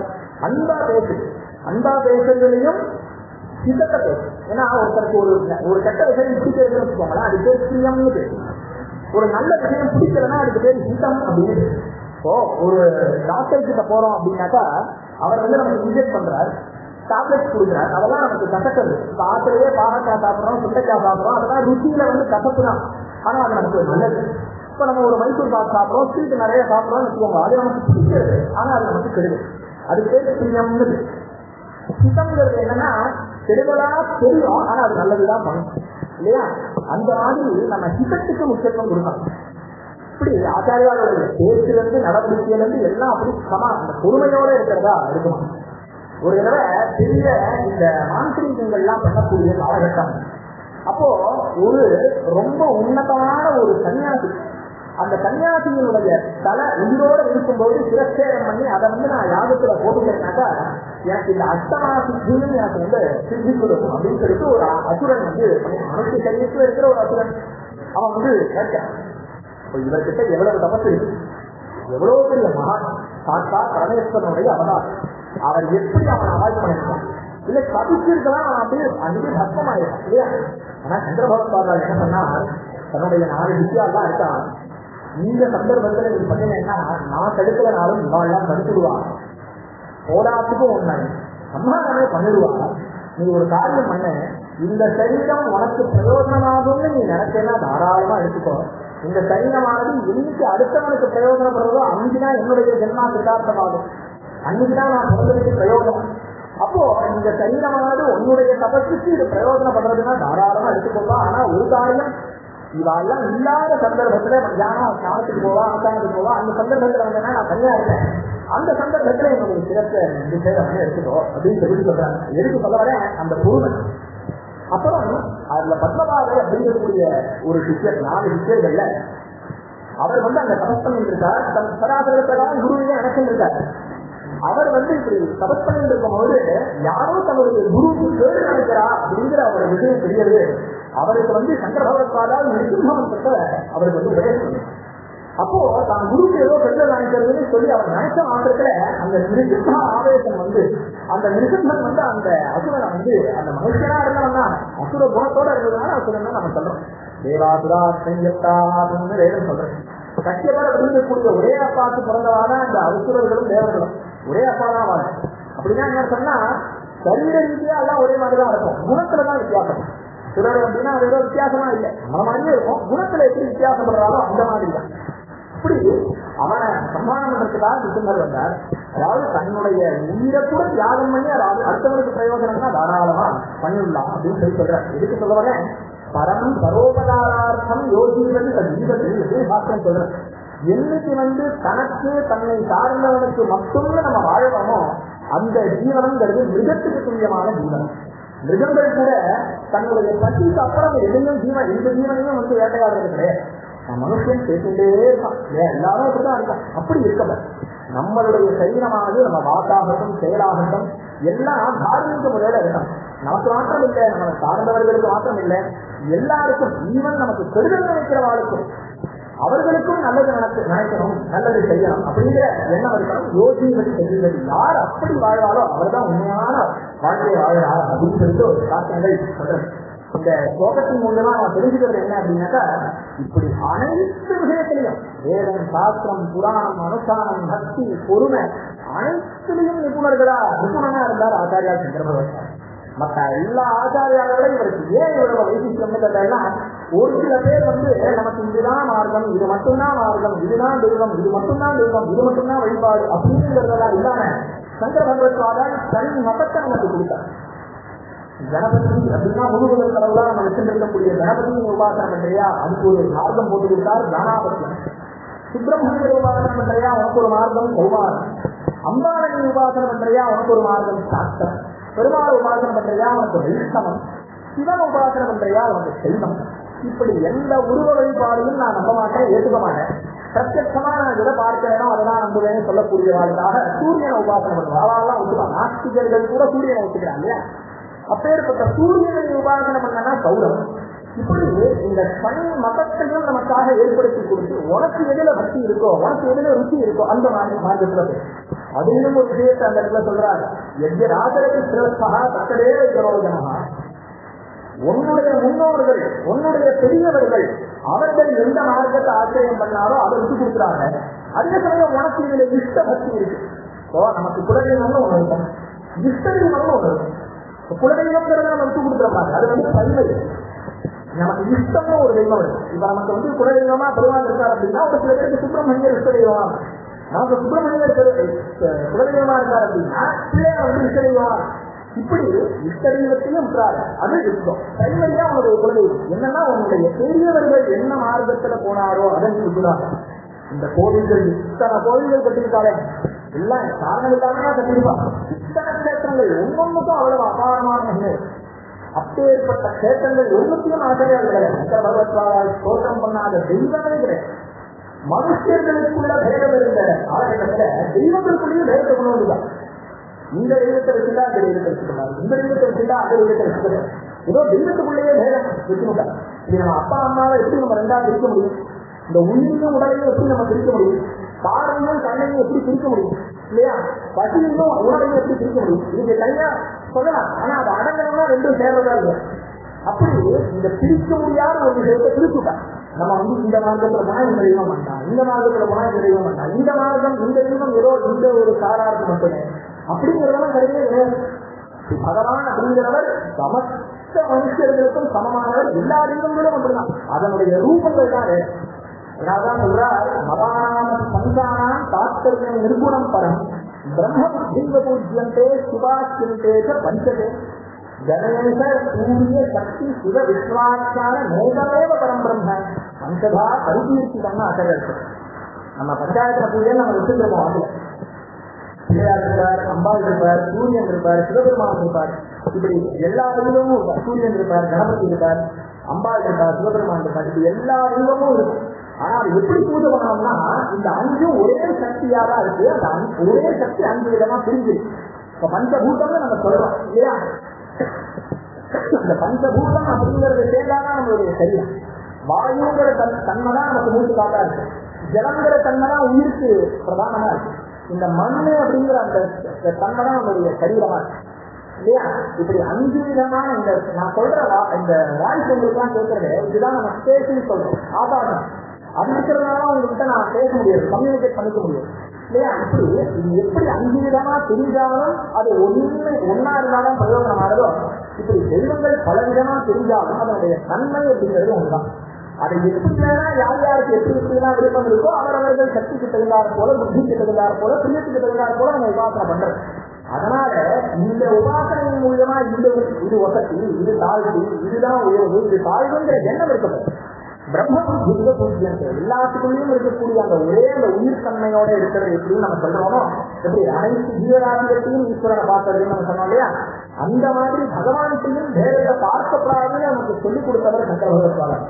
அதனாலதான் இந்த திருமணங்களையும் அவர் ஆச்சரியம் பண்ணணும். வைஷ்ணவ சம்பிரதாயத்துல இருந்தவாலும் சரி, வைத்த சம்பிரதாயத்துல இருக்கக்கூடியவாலும் சரி, இவா எல்லாரும் சங்கரத்தை வரணும். ஏன்னா சங்கர பகவத்பாதர் அந்த தெய்வங்களுக்குள்ள வேதத்தையே பார்க்கல.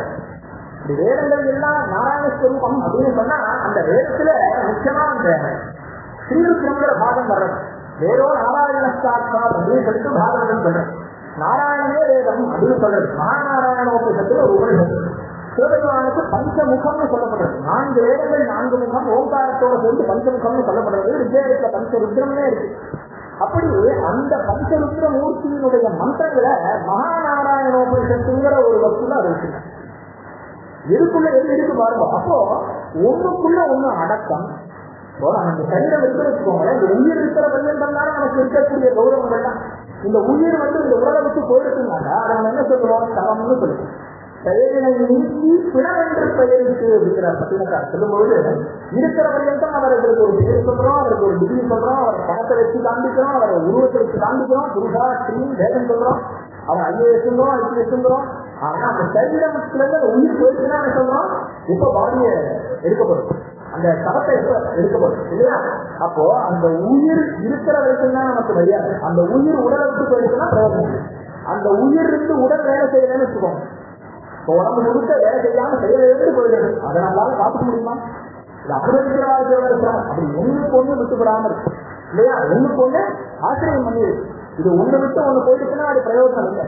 அப்படி சங்கர பகவத்பாதால் நமக்கு ஏற்படுத்தின விஷயம் என்னன்னா, இப்படி இந்த சண்மதத்தை ஏற்படுத்தி இவாளுக்கெல்லாம் அத்தனை கஷேத்திரத்துக்கு நடந்திருக்காரு. அவர் இருந்த இடத்துல ஸ்தோத்திரம் பண்ணல, நடந்தே போயிருக்கார். அத்தனை கஷேத்திரங்களும் நடந்து அங்கெல்லாம் ஸ்தோத்திரம் பண்ணி இதெல்லாம் நம்ம பெரியவா பண்ணதெல்லாம் சும்மா விஷயம் இல்லை. நம்ம எல்லாரும் போகணும், உபாசனை பண்ணணும், மூர்த்தி வழிபாடு பண்ணணும். அது பக்குவத்துக்காக நமக்கு நல்ல பக்குவம் ஏற்பட்டதுக்கு அப்புறம் பகவான் நமக்குள்ள பார்க்கிறது அப்படிங்கிறது. அதனாலதான் தமிழ்ல சொல்றார், நாடும் நகரமும் நடித்திரு கோவிலும் தேடி திரும்பி சிவபெருமான் என்று பாடியும் பாடி பணியும் பணிந்ததும் கூடிய நிகழ்த்து கோவிலாய் கொள்வனே அப்படிங்கிறது. இது எந்த அளவுக்கு ஒத்து போட்டு அப்படிங்கிறத ஃபர்ஸ்ட் நம்ம பேசிக் லெவல்ல இருக்கும்போது நமக்கு இந்த மூர்த்தி வழிபாடு, இந்த கோவிலுக்கு போறது, அர்ச்சனை பண்றது, சாமியை வேற இடத்துல பார்க்கறதுலாம் இருக்கணும். அது என்ன பண்ணும்னா அந்த பக்குவத்தை கொடுக்கும். அந்த பக்குவத்தை நமக்கு கொடுத்ததுக்கு அப்புறம் என்ன ஆகும்னா, நமக்குள்ள இருக்கக்கூடிய அந்த ஜீவசக்தி தான் பகவான், அனைத்து உயிரிலையும் இருக்கக்கூடிய அந்த ஜீவன் தான் பகவான் அப்படிங்கிறது தெரியும். அது எடுத்த உடனே அனைத்து ஜீவராசியும் பகவான் சொல்றாங்கன்னா ஒரு கொட்டி கடிச்சா உடனே நம்ம அடிப்போம். அது நம்ம அது ஒரு பகவான நம்ம நினைக்க போறோமா? கிடையாது. அப்போ நம்ம ஃபர்ஸ்ட் ட்ரைன் பண்ணணும். ஒரு கேஜில இருந்து ஆரம்பிச்சு ஃபர்ஸ்ட் அந்த இன்டர்மீடியேட் வரைக்கும் நம்ம ட்ரைன் ஆகிட்டோம்னா அதுக்கப்புறம் நம்ம பிஹெச்டி லெவலுக்கு போயிட்டோம்னு வச்சுக்கோங்க, லோகத்தை முழுக்க நம்ம பிரம்மமா பார்க்கணும். அப்புறம் சங்கர பகவத்பாதாவுடைய நிலை நமக்கு வந்துடும். அதுதான் ஆச்சாரியா சங்கர பகவத்பாதால் அத்வைத சம்பிரதாயம்னு சொல்றாங்க. ஏதோ சங்கர பகவத்பாதால் அத்வைத சம்பிரதாயம்னு சொன்னா எல்லா ஈஸ்வரன் தானே, அதுதான் அவங்க சங்கரர் சொல்லியிருக்காரு. அப்படிங்கிறது இல்லை. சங்கர பகவத்பாதால் என்ன சொல்றாரு, கேஜில இருந்து பிஹெச்டி லெவலுக்கு சொல்லியிருக்காரு. யாருமே அவர் விட்டு வைக்கிறார். எப்படி நீ உபாசனை பண்ணாலும் உனக்கும் கதி உண்டு அப்படின்னு சொல்லி சங்கர பகவத்பாதால் நமக்கு சொல்றாரு.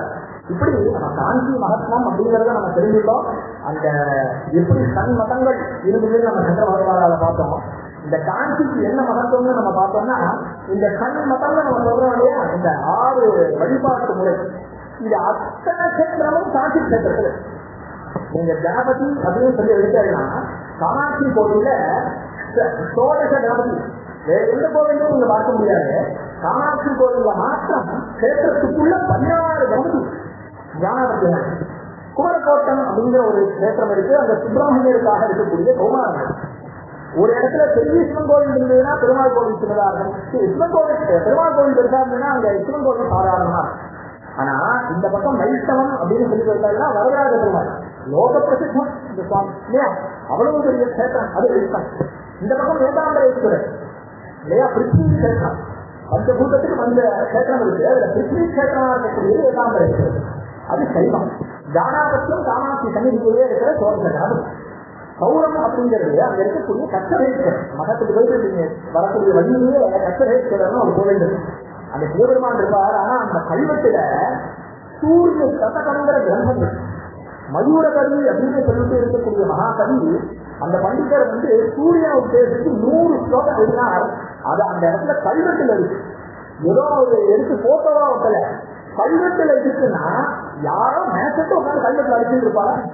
யோசிச்சு பாருங்க, அந்த கல்வெட்டுல அந்த 100 ஸ்லோகத்தை அடிச்சிருக்காங்கன்னா அந்த சூரியனுடைய எந்த அளவுக்கு சாநித்தியம் இருந்தா அந்த இடத்துல அந்த கச்சரேஸ்வரர் கோவில் அந்த அடிச்சிருக்காங்க, அச்சிடப்பட்டிருக்கணும். சூரியனார் கோவில சூரிய சதகம் இல்லை, ஆனா இங்கே அவருக்கு சூரிய சதகம் இருக்கு. அவ்வளவு வைசிஷ்டம் நிறைஞ்சது காஞ்சி கஷேத்திரம். அப்படி இந்த சண்மதத்துல சாஸ்திரத்துக்கு கேட்கவே வேண்டாம். காமாட்சியம் இந்த காஞ்சி கஷேத்திரத்தை சுற்றி எத்தனையோ சிவன் கோவில் இருக்கு. அந்த சிவனுடைய பேரெல்லாம் வித்தியாசமா இருக்கும். அம்பாள் பேர் காமாட்சி. காமாட்சி சன்னிதிக்குள்ள நீங்க போனீங்கன்னா ஒரு சிவலிங்கத்தை கூட நீங்க பார்க்க முடியும். காமாட்சி சன்னிதிக்கு போனீங்கன்னா ஒரு சிவலிங்கத்தை கூட பார்க்க முடியும். அங்க ஒரே ஒரு பரமேஸ்வரன் ஏகாம்பரேஸ்வரர், அத்தனை தெய்வத்துக்கும் இருக்கிற ஒரே அம்பாள் காமாட்சி தான். நீங்க அது எந்த ஊர் காமாட்சி, எந்த ஊருக்கு போனாலும் சரி, பக்கத்துல இருக்கிற சோமனங்களமோ இல்ல காஞ்சி கேட்டத்திலே உள்ளே நிறைய கோவில் இருக்கு. ஆதி காமாட்சி இருக்கு, நிறைய எங்க போனாலும் காமாட்சி மட்டும்தான் இருக்கும். ஏன்னா அந்த பரமேஸ்வரனை அடையணுங்கிறதுக்காக தபஸ் பண்ணி அடைஞ்ச இடம் இருக்கு. 4 வேதங்களும் 4 மாமரமும் அங்க இன்னும் இருந்துருக்கு. 4 மாமரத்தையும் 4 விதமான மாம்பழங்கள் இன்னும் வந்து இருக்குன்னு சொல்லி சொல்றான். 4 வேதங்கள்ல வர மாதிரி அந்த 4 மாம்பழமும் 4 விதமான ருச்சியில இருக்கும் அப்படின்னா சொல்றாங்க. அதை வந்து பாதுகாத்து வச்சுருக்காங்க. அப்படி காஞ்சி கஷேத்திரம் அப்படிங்கிறது இந்த சன்மதத்துக்கு நம்ம என்னென்ன தெய்வங்கள் சொல்றோமோ, சங்கர பகவத்பாதா என்னென்னலாம் காண்பிச்சிருந்தாரோ அப்படி அத்தனை தெய்வங்களும் இருக்கக்கூடிய ரொம்ப உத்கிருஷ்டமான கஷேத்திரங்கள் நிறைந்த கஷேத்திரம் காஞ்சி கஷேத்திரம். அதனாலதான் அந்த காஞ்சி கஷேத்திரத்துல அந்த அவ்வளவு வைசிஷ்டம் இருக்கு. மோட்ச முடிவுன்னு நம்ம சொல்ற காரணம் என்ன அப்படின்னா இதனாலதான்.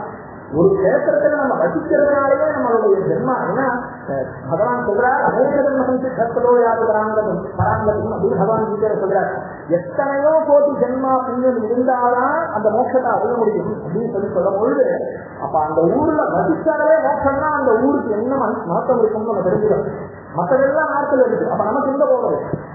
மக்களுக்கு காஞ்சி கஷேத்திரம். அதனாலதான் சாமியங்களை சொல்லும்போது நகரேசு காஞ்சி புஷ்பேசு ஜாதி, ஜாதி புஷ்பம்னா புஷ்பங்கள்லாம் உயர்ந்தது.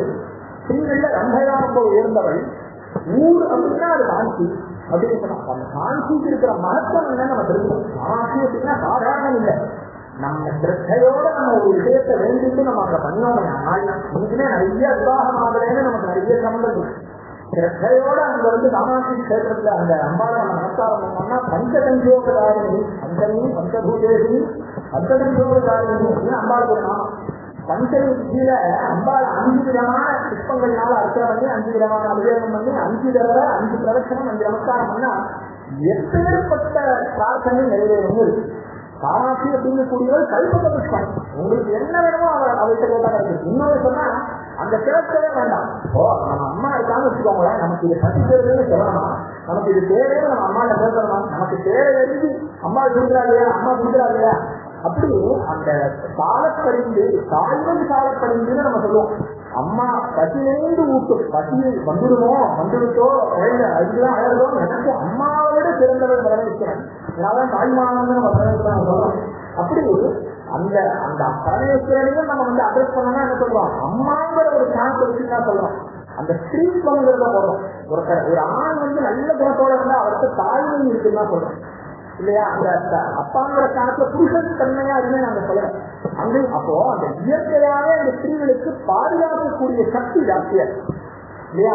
அப்போ அந்த அம்பாளால் அவ்வளவு கருணையை வருஷிக்கிறதுக்கு காட்டும் இருக்கா. ஆனா நம்ம அதை கிரகிக்கிறதுக்கு நம்ம சரியா இருக்கோமா? சொல்லுவார் நமக்கு அந்த அதுக்குண்டான தகுதியை வளர்க்கின்றோம்னா ஆட்டோமேட்டிக்கா நம்ம அதை வாங்கிக்கிறதுக்கு சரியாது. நம்ம அதை வாங்கிக்கிறதுக்கு இல்லைன்னா நமக்கு அந்த தகுதி இன்னும் வளர்த்துக்கல அப்படின்னு அர்த்தம். ஸோ நம்ம என்ன பண்ணணும், ஒபீடியன்டா இருக்கும், தேங்க்ஃபுல்லா இருக்கும். நமக்கு கிடைக்கிறதுக்கு என்னைக்குமே நன்றியோட இருக்கும். இப்போ காஞ்சி கஷேத்திரத்தை பற்றி பார்த்தோம், மகாசை பற்றி பார்த்தோம், சங்கர பகவத்பாதாவை பற்றி பார்த்தோம். அடுத்த மகாதேவா அப்படின்னு கூறியோம். முன்னாடியே ஆரம்பிக்கும் போதே விவாதத்தை தான் ஆரம்பிப்போம். இப்படி காஞ்சி மகாதேவா அப்படின்னு கூறியவர் ஒருத்தர் ஆறு கண்டிச்சதுன்னா இன்னைக்கு ஒரு வேதம் படிச்சவங்க கூட சொல்ல முடியாது. நான் வேதாத்தியம் பண்ணியிருக்கேன், இன்னைக்கு வேதமும் சாஸ்திரமும் வைதிகமும் இன்னைக்கு இவ்வளவு தூரம் இருக்கு அப்படின்னா அந்த மகாதேவா. ஒரு சன்னியாசி அப்படின்னு கூறியவர் எப்படி இருக்கலாம், ஒரு மகாதிபதியா இருந்தாலும் எப்படி சுரவரத்தோட, சுரவரம் அப்படின்னா என்னன்னா அதுக்கு லட்சணம் மகாபலிதான். அப்படி காண்பிச்சு, ஏன்னா நம்ம எல்லாமே ஒரு விஷயத்தை நம்ம சொன்னோம்னு வச்சுக்கோங்களேன், அது கால போக்குல போயிடும். என்ன சொல்லுவாங்க, கட்டி பிடித்த சாப்பாடும் சொன்ன வார்த்தையும் எவ்வளவு நாள் நிற்கும். ஆனா நம்ம நடந்து காண்பிச்சோம்னா அது காலத்துக்கும் நிற்கும். இந்த அப்பா அப்படி இருக்கார், இந்த அண்ணா அப்படி இருக்கார், இந்த வாத்தியார் அப்படி இருக்கார், தெளிவா அப்படி இல்லை. அப்போ காலத்துக்கும் மகாபலிவார மாதிரி நம்ம பார்க்க முடியாது. அப்பேற்பட்ட ஆகாரத்த பக்தி, அவ்வளவு பூஜை, அவ்வளவு நடை அவளுக்கு என்ன மகிழ்ச்சி குறைச்சலா. என்னைக்குமே அந்த ஆடம்பரத்துக்கு பின்னாடி போனதே கிடையாது. சதா சர்வத்த காலம் அந்த நினைச்ச காணாட்சிய ஸ்வரூபம், காணாட்சியும் தெரிந்தாலும் வேற வேற இல்லை. அது இன்னைக்கு நம்ம வந்து உணர்ந்ததே இல்லை. ஸ்ரத்தா பக்தியோட நம்ம வந்து என்ன அனுஷம் அப்படிங்கிற நட்சத்திரத்துக்கே தேவத்தை மித்திரன் தான் தேவம். மித்திரன்னா ஃப்ரெண்டு அப்படின்னு அர்த்தம். நம்ம வாழ்க்கையில எல்லாத்தையும் எல்லாத்தையும் நம்ம வந்து ஈஸியா பகிர்ந்துக்க முடியாது. நம்ம பகிர்ந்துக்கக்கூடிய ஒரே ஒரு व्यक्ति இருக்குமே, ஆனால் இந்த ஃப்ரெண்டு கிட்ட தான் நம்ம பகிர்ந்துக்கோம் இல்லையா. நம்மளுடைய பர்சனல், நம்மளுடைய பிளாக் சைடு ஒயிட் சைடு எல்லாமே தெரிஞ்ச ஒருத்தர் யாராவது இருப்பாங்கன்னா ஃப்ரெண்டா தான் இருக்கும். எல்லாத்துக்கும் நம்ம கிட்ட ஒரு மறைஞ்ச ஒரு முகம் இருக்கும், ஆனா ஃப்ரெண்டு கிட்ட தெரியாது. அவனுக்கு தெரியும் நம்ம இப்படி எல்லாம் இருந்திருக்கோம் அப்படிங்கிறது தெரியும். அப்படி இந்த மித்திரங்கிறது தான் அனுசரணை பண்றதுக்கு தேவதை. என்கிட்ட நிறைய பேர் நான் அறிவாளி சொன்னா கழிச்சிருவேன். அந்த அனுசரணை பண்ற தன்மைக்கு மகாதெய்வம் இல்லை, எந்த தெய்வத்துக்கு நீங்க பண்ணாலும் சரி, அந்த தேவதைக்கே அந்த மகிமை உண்டு. நீங்க கிடைக்கிறது நினைக்கிறதுதான் கிடைக்கும். நமக்கு கிடைக்கணும் அப்படின்னா அதுக்கு நம்ம முன்னாடியே சொன்னாலும் நம்ம டிசர்வ் தான் இருக்காது. நம்ம பக்தியோட இருந்தோமையானால், நம்பிக்கையோட இருந்தோமையானால் நமக்கு சர்வ நிச்சயமா நமக்கு தேவையாகலாம். அப்போ ஒருத்தர் அப்படி மகானா இருக்கார் அப்படின்னா அவருடைய டிசைபிள் ஒருத்தர் வந்தாங்கன்னா அவர் எப்படி வர்றாரு. ஒரு உத்தமமான பண்பாடு அப்படின்னு வச்சுக்கோங்க, தன்னுடைய ஸ்டூடெண்ட் ஒருத்தர் கை காமிக்கணும்னா அவரை விட பெஸ்டா இருக்காங்க காமிக்கணும். அப்படி வேண்டவில்லா இருக்கக்கூடியவர் சாதாரண மகான் அவரை நம்ம சொல்லவே முடியாது. அதுக்குதான் மகாபெருவாரே சொல்லுவா, இச்சாசக்தி கிரியாசக்தின்னு சொல்லுவாங்க. ஞானசக்தி அப்படிங்கிறது வாழ்க்கையாகவும் கிரியாசக்திங்கிறத ஜெயேந்திர விரிவாக சொல்லுவாங்க. நான் ஹிருதயத்துல என்னென்னலாம் சங்கல்பம் பண்ணிட்டேனோ அதை 20 விதமாக தான் நான் நிறைவேற்றேன் அப்படின்னு சொல்லுவாங்க. ஜெயேந்திர விரிவாக நிறைய பேருக்கு தெரியும்.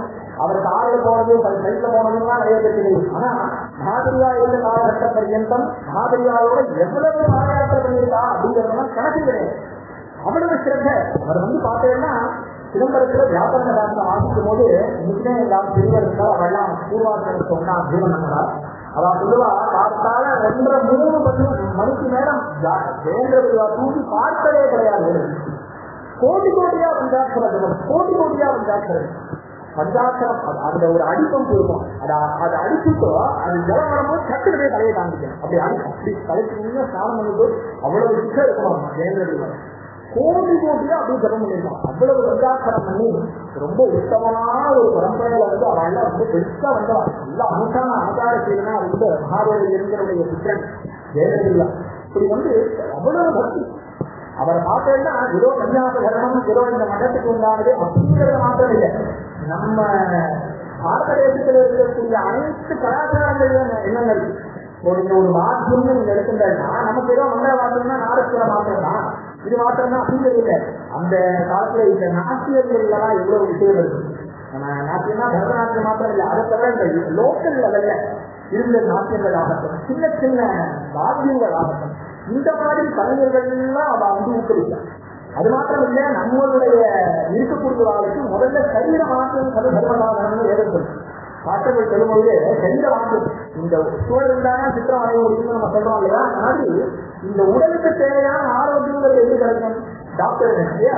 அந்த மாதிரி ஹாஸ்பிட்டல்லாம் அவ்வளவு ஏற்படுத்தினார். சர்வேந்திரியான நகரம் பிரதானம் சொன்னா போல நமக்கு கண்ணு ரொம்ப முக்கியம். கண்ணு இருந்தாலும் எல்லாத்தையும் நம்ம பார்க்க முடியும், எது நல்லது கேட்டதுன்னு தெரிஞ்சுக்க முடியும். அப்போ அந்த கண்ணுக்கு உண்டான ஹாஸ்பிட்டல் கொண்டு வந்ததாகட்டும், எத்தனையோ ஹாஸ்பிட்டல் இன்னைக்குதான் 20 கிராமத்துலாம் ஒண்ணுமே கிடையாது.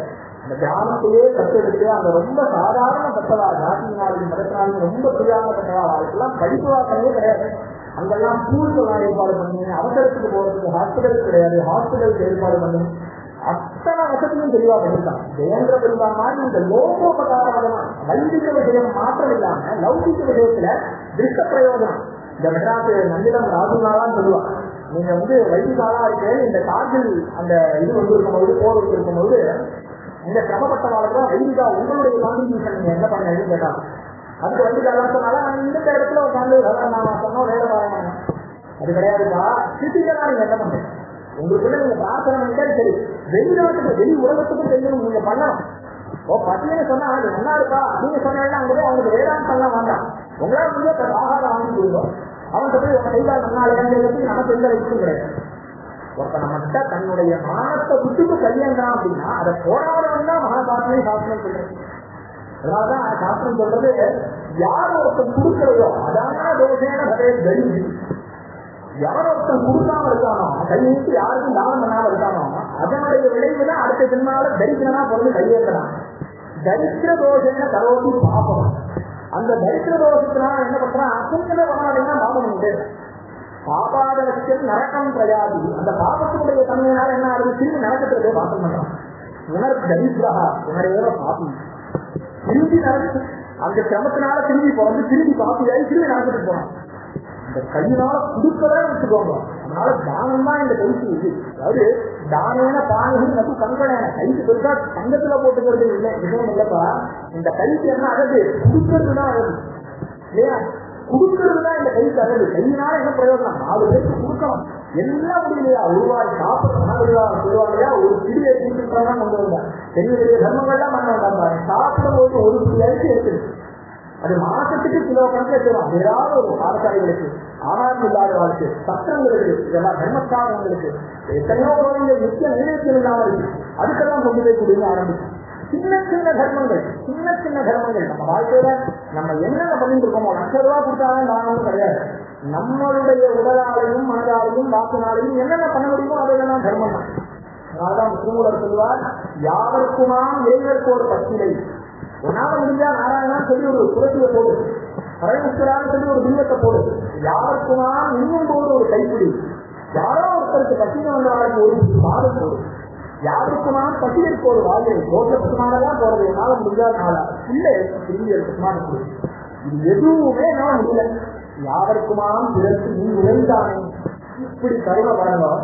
இது எதுவுமே பண்ண முடியாதா? நல்ல வார்த்தையாவது பேசு, கடுமைக்கு பேசாத, எப்ப பார்த்தாலும் கோபத்தோட இருக்காது, பொறாமையோட இருக்காது, அன்பா பேசு, சிரிச்சு பேசு. இன்னைக்கு யாராவது சிரிச்சாலே சந்தேகம் வந்துடும். ஒருத்தரை பார்த்து நம்ம சிரிச்சாம சந்தேகம் வந்துடும்.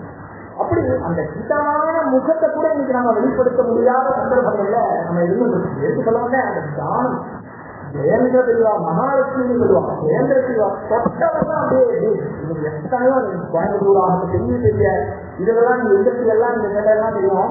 இதெல்லாம் ஆரம்பிச்சாங்கன்னா ஜெயேந்திர பெரியவா. ஜெயேந்திர பெரியவா இன்னைக்குமே ராஜுனா சொல்லுவாங்க. ராஜுனா அவ முதல்ல இந்த 10 ஐந்து திட்டமா வந்திருக்கு. அதுக்கு பெரியவா ₹110 ஏதோ கொடுத்தாங்க. ஏதோ ஒரு கேம்ப்ல இருக்கும்.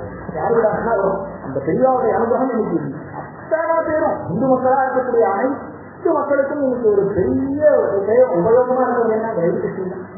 ஜெயேந்திர பெரியவா ஒரு விஷயத்தை ஆரம்பிச்சாருன்னா அது அப்படியே வளர்ந்துட்டே இருக்கும். அது எந்த காலத்திலையும் சின்னமாக தெரிவிக்கிறதே. காரணம் என்னன்னா அந்த தபத்து, அந்த சிவோபாசனை எந்த தெய்வமா இருக்கட்டும். பெருமாள் மேல அவ்வளவு சக்தி பண்ணார். திருப்பதினா அவ்வளவு. இன்னைக்கு நீங்க பார்த்தீங்கன்னா இந்த சன்னியாசிகள் மாநாடுன்னு முதல்ல கொண்டு வந்தது ஜெயேந்திர பெரியவா. முதல்ல ராமஜென்ம பூமின்னு சொல்றாங்க. இன்னைக்கு இத்தனை நடக்கிறதுக்கு அந்த காலத்திலேயே கோயம்புத்தூர்ல இது கர்நாடகத்துல கூட பேசிட்டு இருந்தோம். கோயம்புத்தூர்ல இந்த முஸ்லிம்ஸ் எல்லாம் எல்லாத்தையும் ஒன்னா வர வச்சு அதை பத்தி நான் விஷயம் பேசி, டெல்லியில போய் அதுக்கெல்லாம் ஒரு மீட்டிங் அரேஞ்ச் பண்ணி டெல்லியில எல்லாம் பேசி அவ்வளவு பண்ணிருக்காரு. ஜெயேந்திர பெரியவா மாதிரி ஒரு தைரியசாலியை நம்மளால பார்க்கவே முடியும். அவருடைய ஒரு சில பக்கங்கள்லாம் நம்ம தெரிஞ்சிருக்கோம். ஜெயேந்திர பெரியவா மாதிரி ஒரு தைரியசாலியை நம்மளால நினைச்சு கூட பார்க்க முடியும். இறங்கி வேலை பார்ப்பார். ஒரு ஸ்தாபனத்திற்கு எப்படி இருக்கான், அட்மினிஸ்ட்ரேஷன் எப்படி இருக்கான், ஒரு தலைவனா இருக்கக்கூடியவர் எந்த மனப்பான்மையோட இருக்கணும். ஒரு மக்களும் நீங்க வெறும் பிசிக்கலா பண்ணாம நீங்க ஜபம் பண்ணி ஓடக்கூடாது. அந்த கார்த்திகளை சமப்பட்டனால உங்களால என்ன முடியும் நீங்க பண்ணுவோம்னு கேட்டோன்னே, உங்களால என்ன சொல்றதா தெளிவா சொல்றதுன்னா பண்றோம். இன்னும் அண்ணா ராஜமாதான் சொல்லுவோம். அப்படி அவன் என்ன சொன்னாலும் வள்ளி காலத்தில் உங்களுக்கு எல்லாம் வஸ்திரத்துக்கு பவர் இருக்காது, நீங்க எல்லாம் வேஷ்டி கொண்டு கொடுக்கணும் அப்படின்னு சொன்னாங்க. ஒரு கிரகத்திலையும் 20 வேஷ்டியாவது இருக்கு.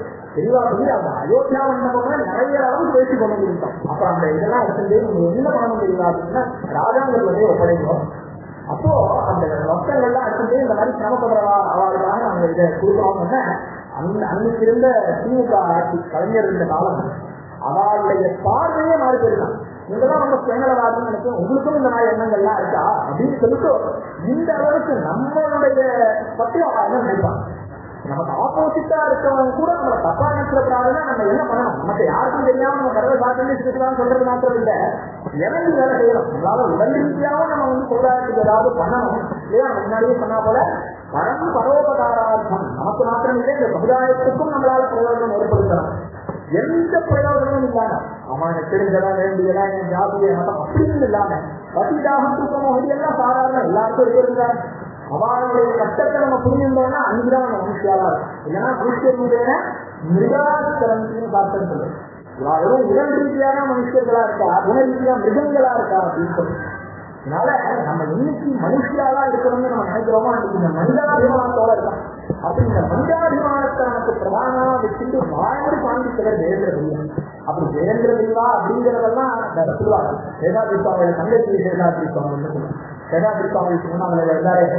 அவர் எந்த கடைக்கு போய் அந்த கடைக்கு போவாரா அந்த இடத்துக்கு போய் இருக்கிற கல்லாப்பட்டியே தெய்வம் எடுத்து எல்லாருக்கும் போட்டுருவாங்க. அன்னைக்கு அந்த ஓனர்லாம் அப்படி காலில் வந்து நமஸ்காரம் பண்ணி என் கடைக்கு வாங்குவோம்.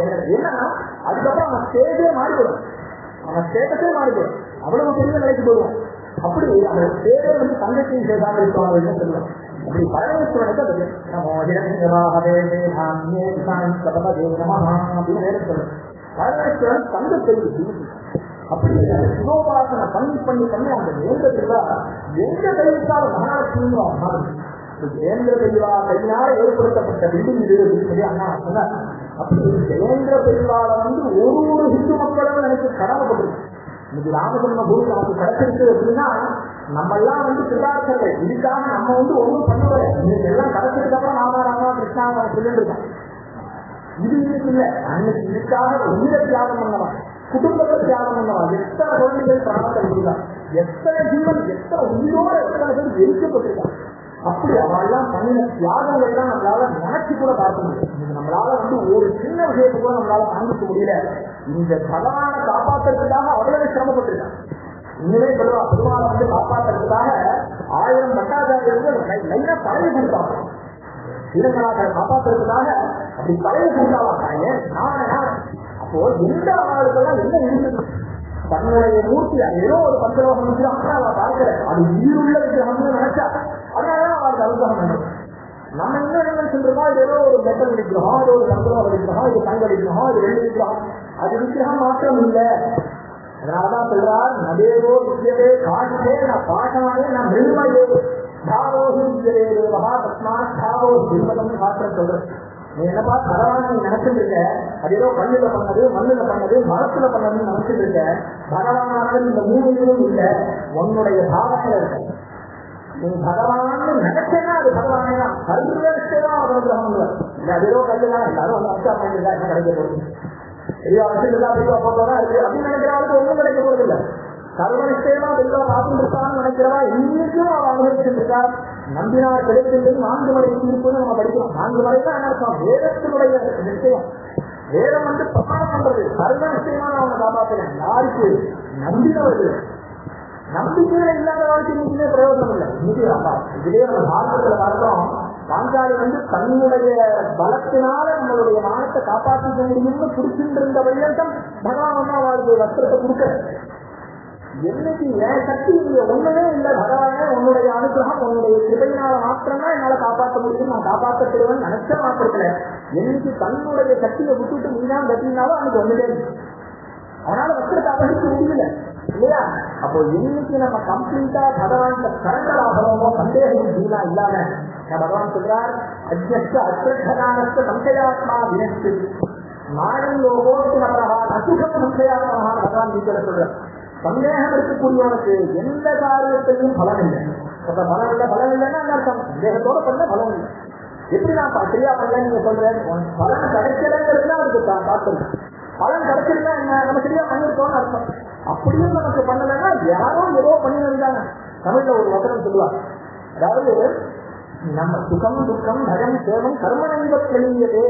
நமக்கு கிடைக்கக்கூடிய சுகமாகட்டும் பயமாகட்டும் சேவமாகட்டும் இது எல்லாம் நம்ம முன்னாடி என்னென்ன பண்ணினோமோ அதனுடைய வெளிப்பாடுதான். புதுசா ஒன்றும் வரப்போறது இல்லை. பெருமைக்கும் ஏனைய சிறுமைக்கும் தத்தன் கருமனை கட்டாயம் கல்வி அப்படிங்கிற சொல்லி அவன் இந்த கர்மாதான் அவன் பல நமத்துக்கும் துக்கத்துக்கும் சுகத்துக்கும் காரணம். நம்ம என்ன நினைச்சுக்கிறோம், இத்தனை கர்மம் நான் பண்றேன் நான் கஷ்டப்பட்டு இருக்கேன் நினைச்சுக்கிறோம். இது இந்த ஜென்மாவுடைய தொடக்கத்துல இருந்து வந்தது இது கர்மாலாம் கிடையாது. ஜென்மாவெல்லாம் நம்ம என்னென்னலாம் பண்ணியிருக்கோமோ அதனுடைய வெளிப்பாடு சொல்ல இல்லையா? இப்போ நம்ம முன்னோர்கள் யாரோ என்னைக்கோ சேர்த்து வச்சு ஒரு விதையை வச்சு மண்ணில போட்டதுதான் இத்தனை மரத்தை நம்ம வச்சுருக்கோம். நம்மளால முடிஞ்ச பெண்கள் என்ன ரோட வெந்தாக்கிறோம் அதெல்லாம் வச்சுருக்கோம் இல்லையா? அவன் என்ன பண்ணா இயற்கையை வாழ வச்சுருக்கா. ஆனா அவ இது அனுபவிச்சாதான்னு கேட்டா இல்லை இல்லையா? அவ இல்லை. ஆனா அதனுடைய பலன் இல்லாம இருக்கா பார்த்தா இதுக்கு நம்ம நிலையில அனுபவிக்கிறோமே இல்லையா? ஆள் இல்லைனாலும் அந்த பண்ணின கர்மாவானது விடாது இல்லையா? இப்போ நம்மளே முன்ஜென்மாவில் என்னென்ன கர்மா பண்ணிருக்கோமோ அதனுடைய தொடர்ச்சியா கிடைச்சிருக்கு. இப்போ நீங்க இந்த ஜென்மால உங்களுக்கு நீங்க என்னென்ன நல்ல கர்மாக்கள் பண்றீங்களோ, உடல்னால மனசினால வாக்குனால நீங்க என்னென்ன நல்ல கர்மாக்கள் பண்றீங்களோ இதெல்லாம் உங்களுடைய ஃபியூச்சரை காப்பாற்ற போகும். எதிர்காலம் ஒண்ணு இருக்கவே போறதில்லை அப்படின்னு நினைச்சுன்னா நமக்கு ஒண்ணுமே இல்லை. போன் கண்டுபிடிக்க முடியாது, கேமரா கண்டுபிடிக்க முடியாதுன்னா பேசிட்டு இருந்தா இதுல அங்க போக முடியாது பறக்க முடியாதுன்னா சொல்லிட்டு இருந்தா நம்ம பறக்கலையா பார்க்கலையா? நம்ம எத்தனை பேர் நம்ம அண்டார்டிகான்னு ஒண்ணு இருக்குன்னு சொல்றான், இங்கிலாந்து ஒண்ணு இருக்குன்னு சொல்றான், சவுத் ஆப்பிரிக்கான்னு ஒண்ணு இருக்கு. நம்ம போய் பார்த்தோம் நம்ம பார்க்காததெல்லாம் நம்ப மாட்டோம்னு ஒரு காலத்துல சொல்லிட்டு இருக்கோம். அந்த பொருட்கள் இருந்தாலும் சொன்னா இது இருக்குன்னு அதையும் நம்ம நம்பாம இருந்தோம். இன்னைக்கு போனும் ஒண்ணு வந்துருக்கு, டிவின்னு ஒண்ணு வந்துருக்கு, அதெல்லாம் காமிக்கணும். ஓ இருக்கா அந்த மாதிரிதான் நம்ம அனுபவிக்கும் போதுதான் நான் உண்மையான நம்பினோம்னா எதுவுமே நம்ம நம்ப முடியும் இல்லையா? பகவானானவர் அப்படிங்கிறவர் உணரப்பட வேண்டிய விஷயமே தவிர நம்மளுடைய கண்ணு முன்னாடி தெரிஞ்சதுதான் நம்புவார் அப்படின்னா காசை நம்ம பார்க்கவே இல்லை. பசியை நம்ம பார்க்க முடியுமா? பாசத்தை பார்க்க முடியுமா? அன்பை பார்க்க முடியுமா? கோபத்தை பார்க்க முடியுமா? எப்படி காண்பிக்கிறோம்? முகத்துல சில ரூபங்களை காண்பிக்கிறோம், அதனால அது கோபம். சிம்மம் அன்பா இருந்தாலும் அது என்ன அழகா அப்படியே உடனே மாறிவிடுறதா? சிம்மம் கோபமா இருக்கு இதா இருக்குன்னு நம்ம எப்படி தெரிஞ்சுக்க முடியும்? அப்போ அந்த ஹிருதயத்திலிருந்து ஹிருதயத்துக்கு இருக்கக்கூடிய சம்பந்தத்துக்கு வெளியில ரூபமே தேவை கிடையாது இல்லையா? எத்தனையோ கொடிய மிருகங்கள் கூட எல்லாம் அன்பா இருக்கு, எப்படி முடியும் அது? அப்போ அன்புக்கெல்லாம் உருவம் கிடையாது. பகவானானவர் யாரு அப்படின்னா அன்பும் சிவமும் ஏறும்பார் அறிகிறார். அன்பும் சிவமும் ஒன்றே என்று யாரும் அறிகிறார். அன்பும் சிவமும் ஒன்றே என்று அறிந்தது அன்பே சிவமாய் அறிந்திருப்பதே அப்படிங்கிற சத்யமே வசிரா மோதோ தட்சிண பத்தா பிரமோத உத்தர பத்தா ஆனந்த ஆத்மா. அப்போ பகவானானவர் பிரியமே சரீரமா உடையது, அன்பே தன்னுடைய ரூபமா உடையது. அன்பா நம்ம சொல்றோம் ஏழை விஷயத்தில் இறைவனை காணலாம் அப்படின்னு மனப்பூர்வமா நம்மளால யாருக்காவது ஒரு உதவி பண்ணும்போது அவன் எல்லாத்தையும் மறந்து நன்றியும் சொல்லும் போது நமக்குள்ள ஒரு ஏற்படுறது. அதை நீங்க எப்படி நீங்க அதை டிஸ்கிரைப் பண்ணுவீங்க? அப்போ நம்மள மாதிரியே இருக்கக்கூடிய ஒருத்தருடைய தேவையை நம்மளால பூர்த்தி பண்ண முடியறதுன்னா அந்த குணம் தான் பண்ணலாம் இல்லையா? நமக்கும் நம்ம சமுதாயத்துக்கும் யாருக்கும் எந்த விளைவும் அதாவது தீங்கு விளைவு ஏற்படுத்தாம நம்மளால சில சின்ன சின்ன தர்மங்கள், அதனாலதான் பாத்திரம் சொல்றது அகிருத்வா பல சந்தாபம், யாருக்கும் எந்த கஷ்டத்தையும் கொடுக்காம அகத்வா கலசந்தது, கெட்டவாளோட சேர்க்கை இல்லாம அக்லேஷித்வா ஆத்மானம். சரி நான் பெரிய அவசானம் நம்மளே சொல்லிட்டோ சாப்பிடாம தூங்காம யாரையும் பார்த்து சிரிக்காம ஒரு கணக்கு எதுவும் பண்ணாம நம்மளையே நம்ம கஷ்டப்படுத்திட்டு வருஷுண்டு இப்படி எல்லாம் இல்லாம அக்லேஷித்வா ஆத்மானம் எதல்பு. ஓ நம்மளால பெருசா எது பண்ணலனாலும் சின்னதா நம்மளால பட்டினு வர வாழ்க்கை பட்டினியா போகலாம். பட்டினு கேட்கிற வாழ்க்கை ஒரு நம்மளால முடிஞ்ச வாங்கி கொடுக்கலாம். அவளுக்கு நம்ம ஆகாரத்தை போட்டு டான்ஸ்ல டெபாசிட் பண்ணணும்னு நம்ம சொல்லலாம். இன்னைக்கு பட்டியை நம்ம ஆக்கலாம் இல்லையா? அவளுக்கு தேவையான வஸ்திரத்தை நம்ம கொடுக்கலாம். இப்படி நம்மளால முடிஞ்ச சின்ன சின்ன தர்மங்களை நம்ம செஞ்சுட்டு செத்தவாளுடைய சேராம். ஏன்னா இது நம்ம தர்மம் கூட பண்ணிவிடலாம். 4 பேர் இருக்கும், இதெல்லாம் பண்ண என்ன பிரயோஜனம்? அவன் என்ன பண்ணான்னு நமக்கு தெரியும், அவன் அந்த பக்கம் போய் என்ன பண்றான்னு நமக்கு தெரியும். நமக்கு என்ன இல்லையா? நம்ம கல்யாணம் பத்தி நம்ம தெரிஞ்சுருக்கோம். அவன் என்ன சொல்லுவான், இடது பேர் எடுத்து அதே இடத்து பேர் கொடுப்பான், அதே இடது பேர் கொடுக்குறேன். இது இங்க இருந்து இங்க வர நேரத்துல மனசு மாறி போயிடும் அப்படின்னு இல்லையா? கொடுக்கறதுதான் உன் வேலை. அதை நம்ம என்ன பண்றாங்கிறது நமக்கு விஷயம் என்ன கிடையாது. அதுக்கு உண்டான பணம் அவன் நினைக்க போறோம். முன்னாடியே சொன்ன மாதிரி நம்ம என்ன பண்றோமோ அதை நம்ம பகவான் பார்த்துட்டே இருக்காரு இல்லையா? உண்மையாலுமே பகவான் நீக்கமர நிறைந்து இருக்கக்கூடியவர். இறை சொன்னா என்ன அர்த்தம்? நீக்கமர நிறைந்து இருக்கக்கூடியவர். ஒரு குரு கிட்ட ஒரு விஷயம் போய் கேட்டானா நான் பாடம் கற்றுக்கணும், அவன் மாடு வைக்கிறேன்.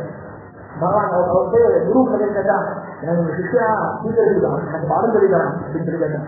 அதுக்கு குரு பரிசை பண்றா, அந்த கூட இருக்கக்கூடிய குழந்தைகள் எல்லாம் கேட்கிறா இவன் என்னத்தை படிக்க போனான் அப்படின்னு நேரமா பேசுறேன். உடனே குரு சொல்றா அவசரப்படாதுக்கா, நான் ஒரு பரிசை பண்றேன், நீ அதுல இதாகிட்டா அவனை நான் பேசுகிறேன் அப்படின்னு.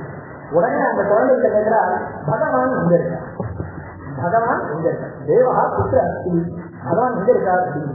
அதுக்கு அந்த குழந்தை சொல்றான் தேவகா புத்திர நாஸ்தி, பகவான் எங்க இல்லை.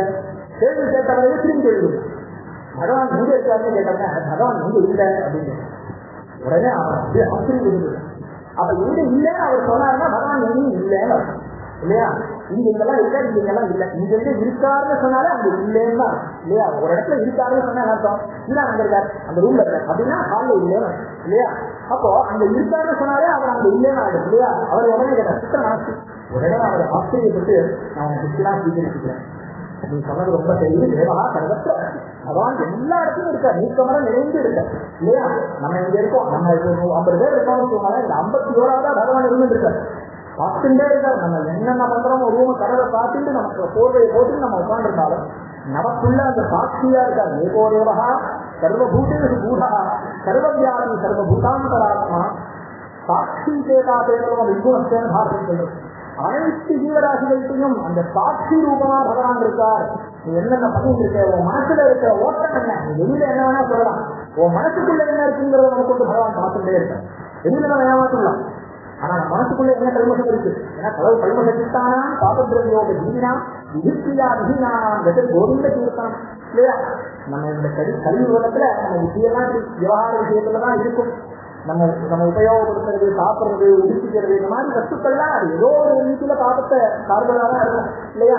இப்போ நம்ம இந்த ரோடெல்லாம் யூஸ் பண்றோம்னா இதுல எத்தனை ஜீவராசிகள் செஞ்சு இருக்கு, எத்தனை மரம் கொடிகள்லாம் இதாயிடும். இப்ப நம்ம சார்ப போனோம்னா இந்த ஜீவராசியும் கஷ்டப்படுத்தலையா? இதெல்லாம் அழிச்சுதான் அந்த ரோடை ஏற்படுத்தினா அப்ப அந்த ரோடை நம்ம யூஸ் பண்றோம்னா அதன் மூலியமா எந்த விலை கொண்டோ அந்த பாவம் நம்மளதான் இருக்கு.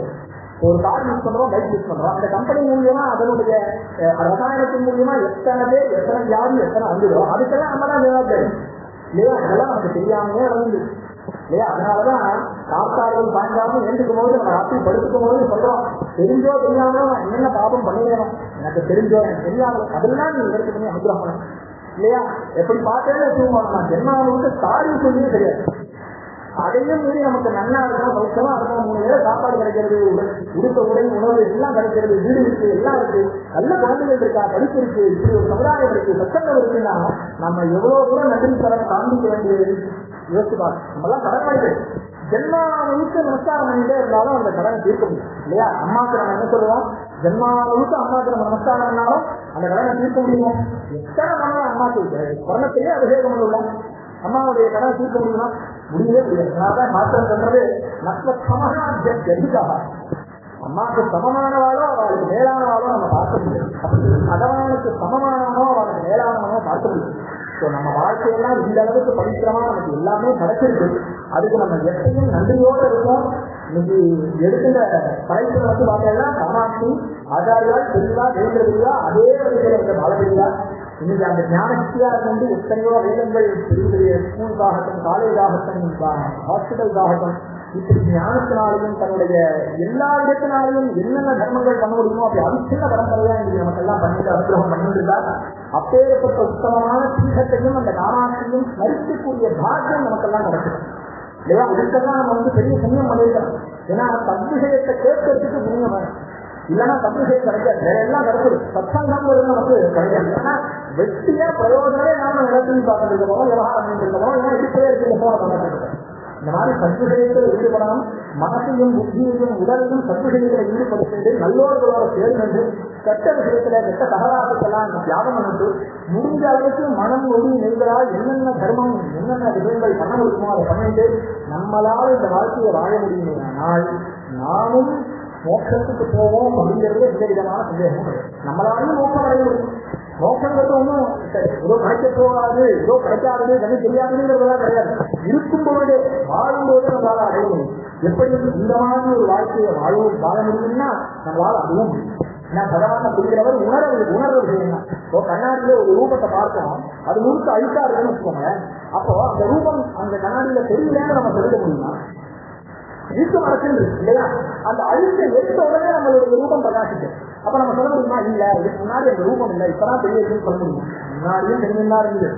இப்ப அந்த அழுக்கு மறந்தோட நமக்கு இன்னும் நல்லா சத்தமா தெரியும். அப்படி நமக்கு இந்த அஜ்ஞானங்கிறது நிவர்த்தி ஆயிடுச்சுன்னா ஆட்டோமேட்டிக்கா நமக்கு இந்த பிரகாசம் நான்குடைய பிரகாசமாகும். அதன் மூலியமா நம்ம வாழ்க்கை சர்வசேஷ அடையுங்கிறதுல எந்த விதமான சந்தேகமும் இல்லை. முடிஞ்ச அளவுக்கு எல்லாரும் தர்ம மார்க்கத்தில் இருந்தோம் பகவன் நாமாவை சொல்லுங்க. மகாதேவா கார்த்தால் எழுந்த உடனே ஒரு எல்லாம் மகாதேவா 2 நிமிஷம் எனக்கு கொடுங்க அப்படின்னு கேட்டாங்க. ஆந்திராவில் ஏதோ ஒரு இடத்துல காண்டுக்கு பேசும்போது எல்லாரும் எனக்காக 2 நிமிஷம் கொடுக்க முடியுமா அப்படின்னு கேட்டாங்க. இல்ல 2 நிமிஷம் சத்திய பிரமாணம் பண்ணணும்னா கேட்டான்னு சொல்லுவேன்.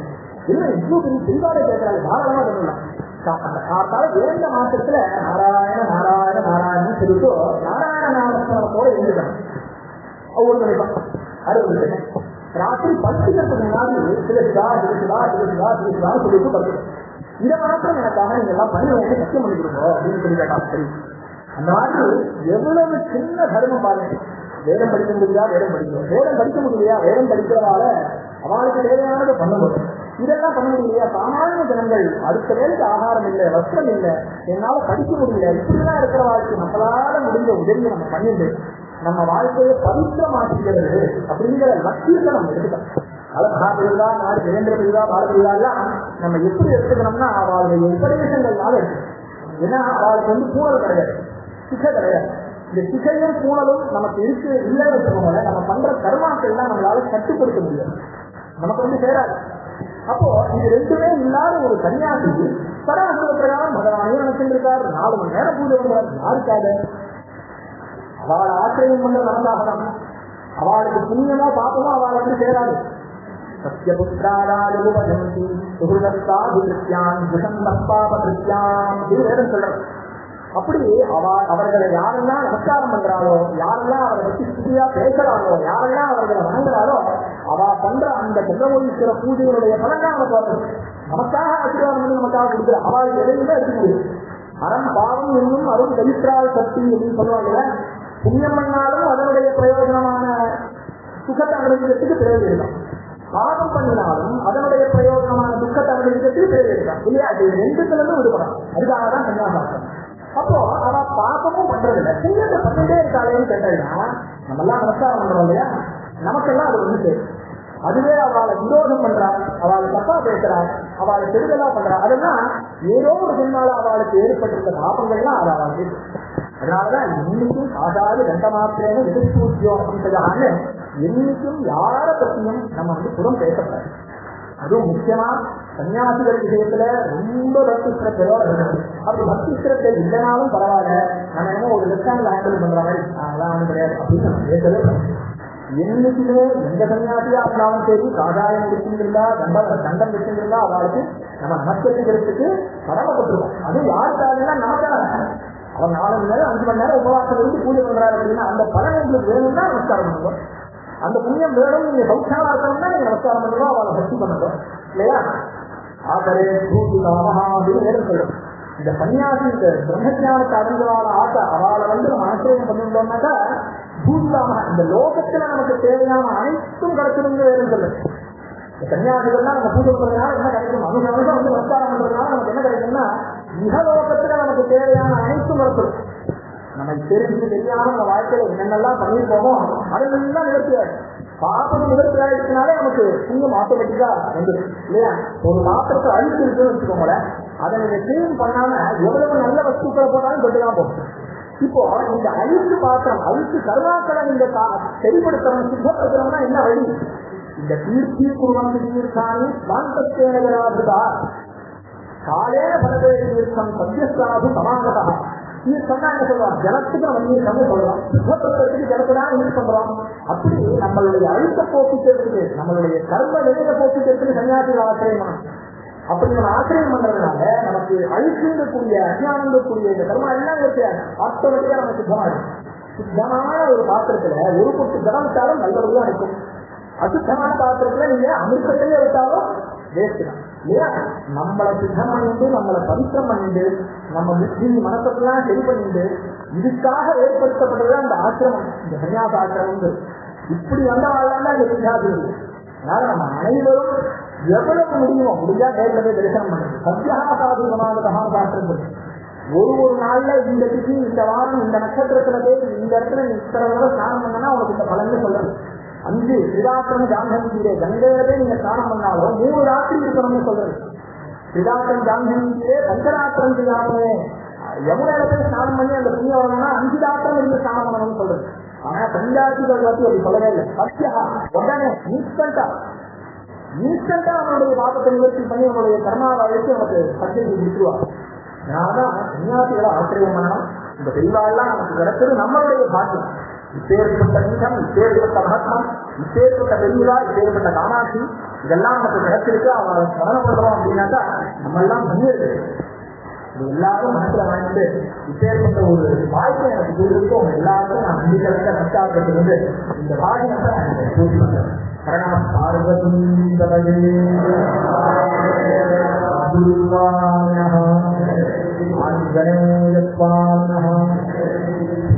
புராணானாம் ஆலயம் கருணாலயம் நமாமி பகவத்பாதம் லோகசங்கரம் சங்கரம் சங்கராச்சாரியம் ஏகவம் பாதராயணம் சூத்ரபாஷ்யகிருதௌ வந்தே பகவந்தௌ புனః புனः சதாசிவசமாரம்பாம் சங்கராச்சார்யமध्यமாம் அஸ்மதாச்சார்யபர்யந்தாம் வந்தே குருபரம்பராம் சத்குருகரணாரவிந்தாஸ்தாம் நமः.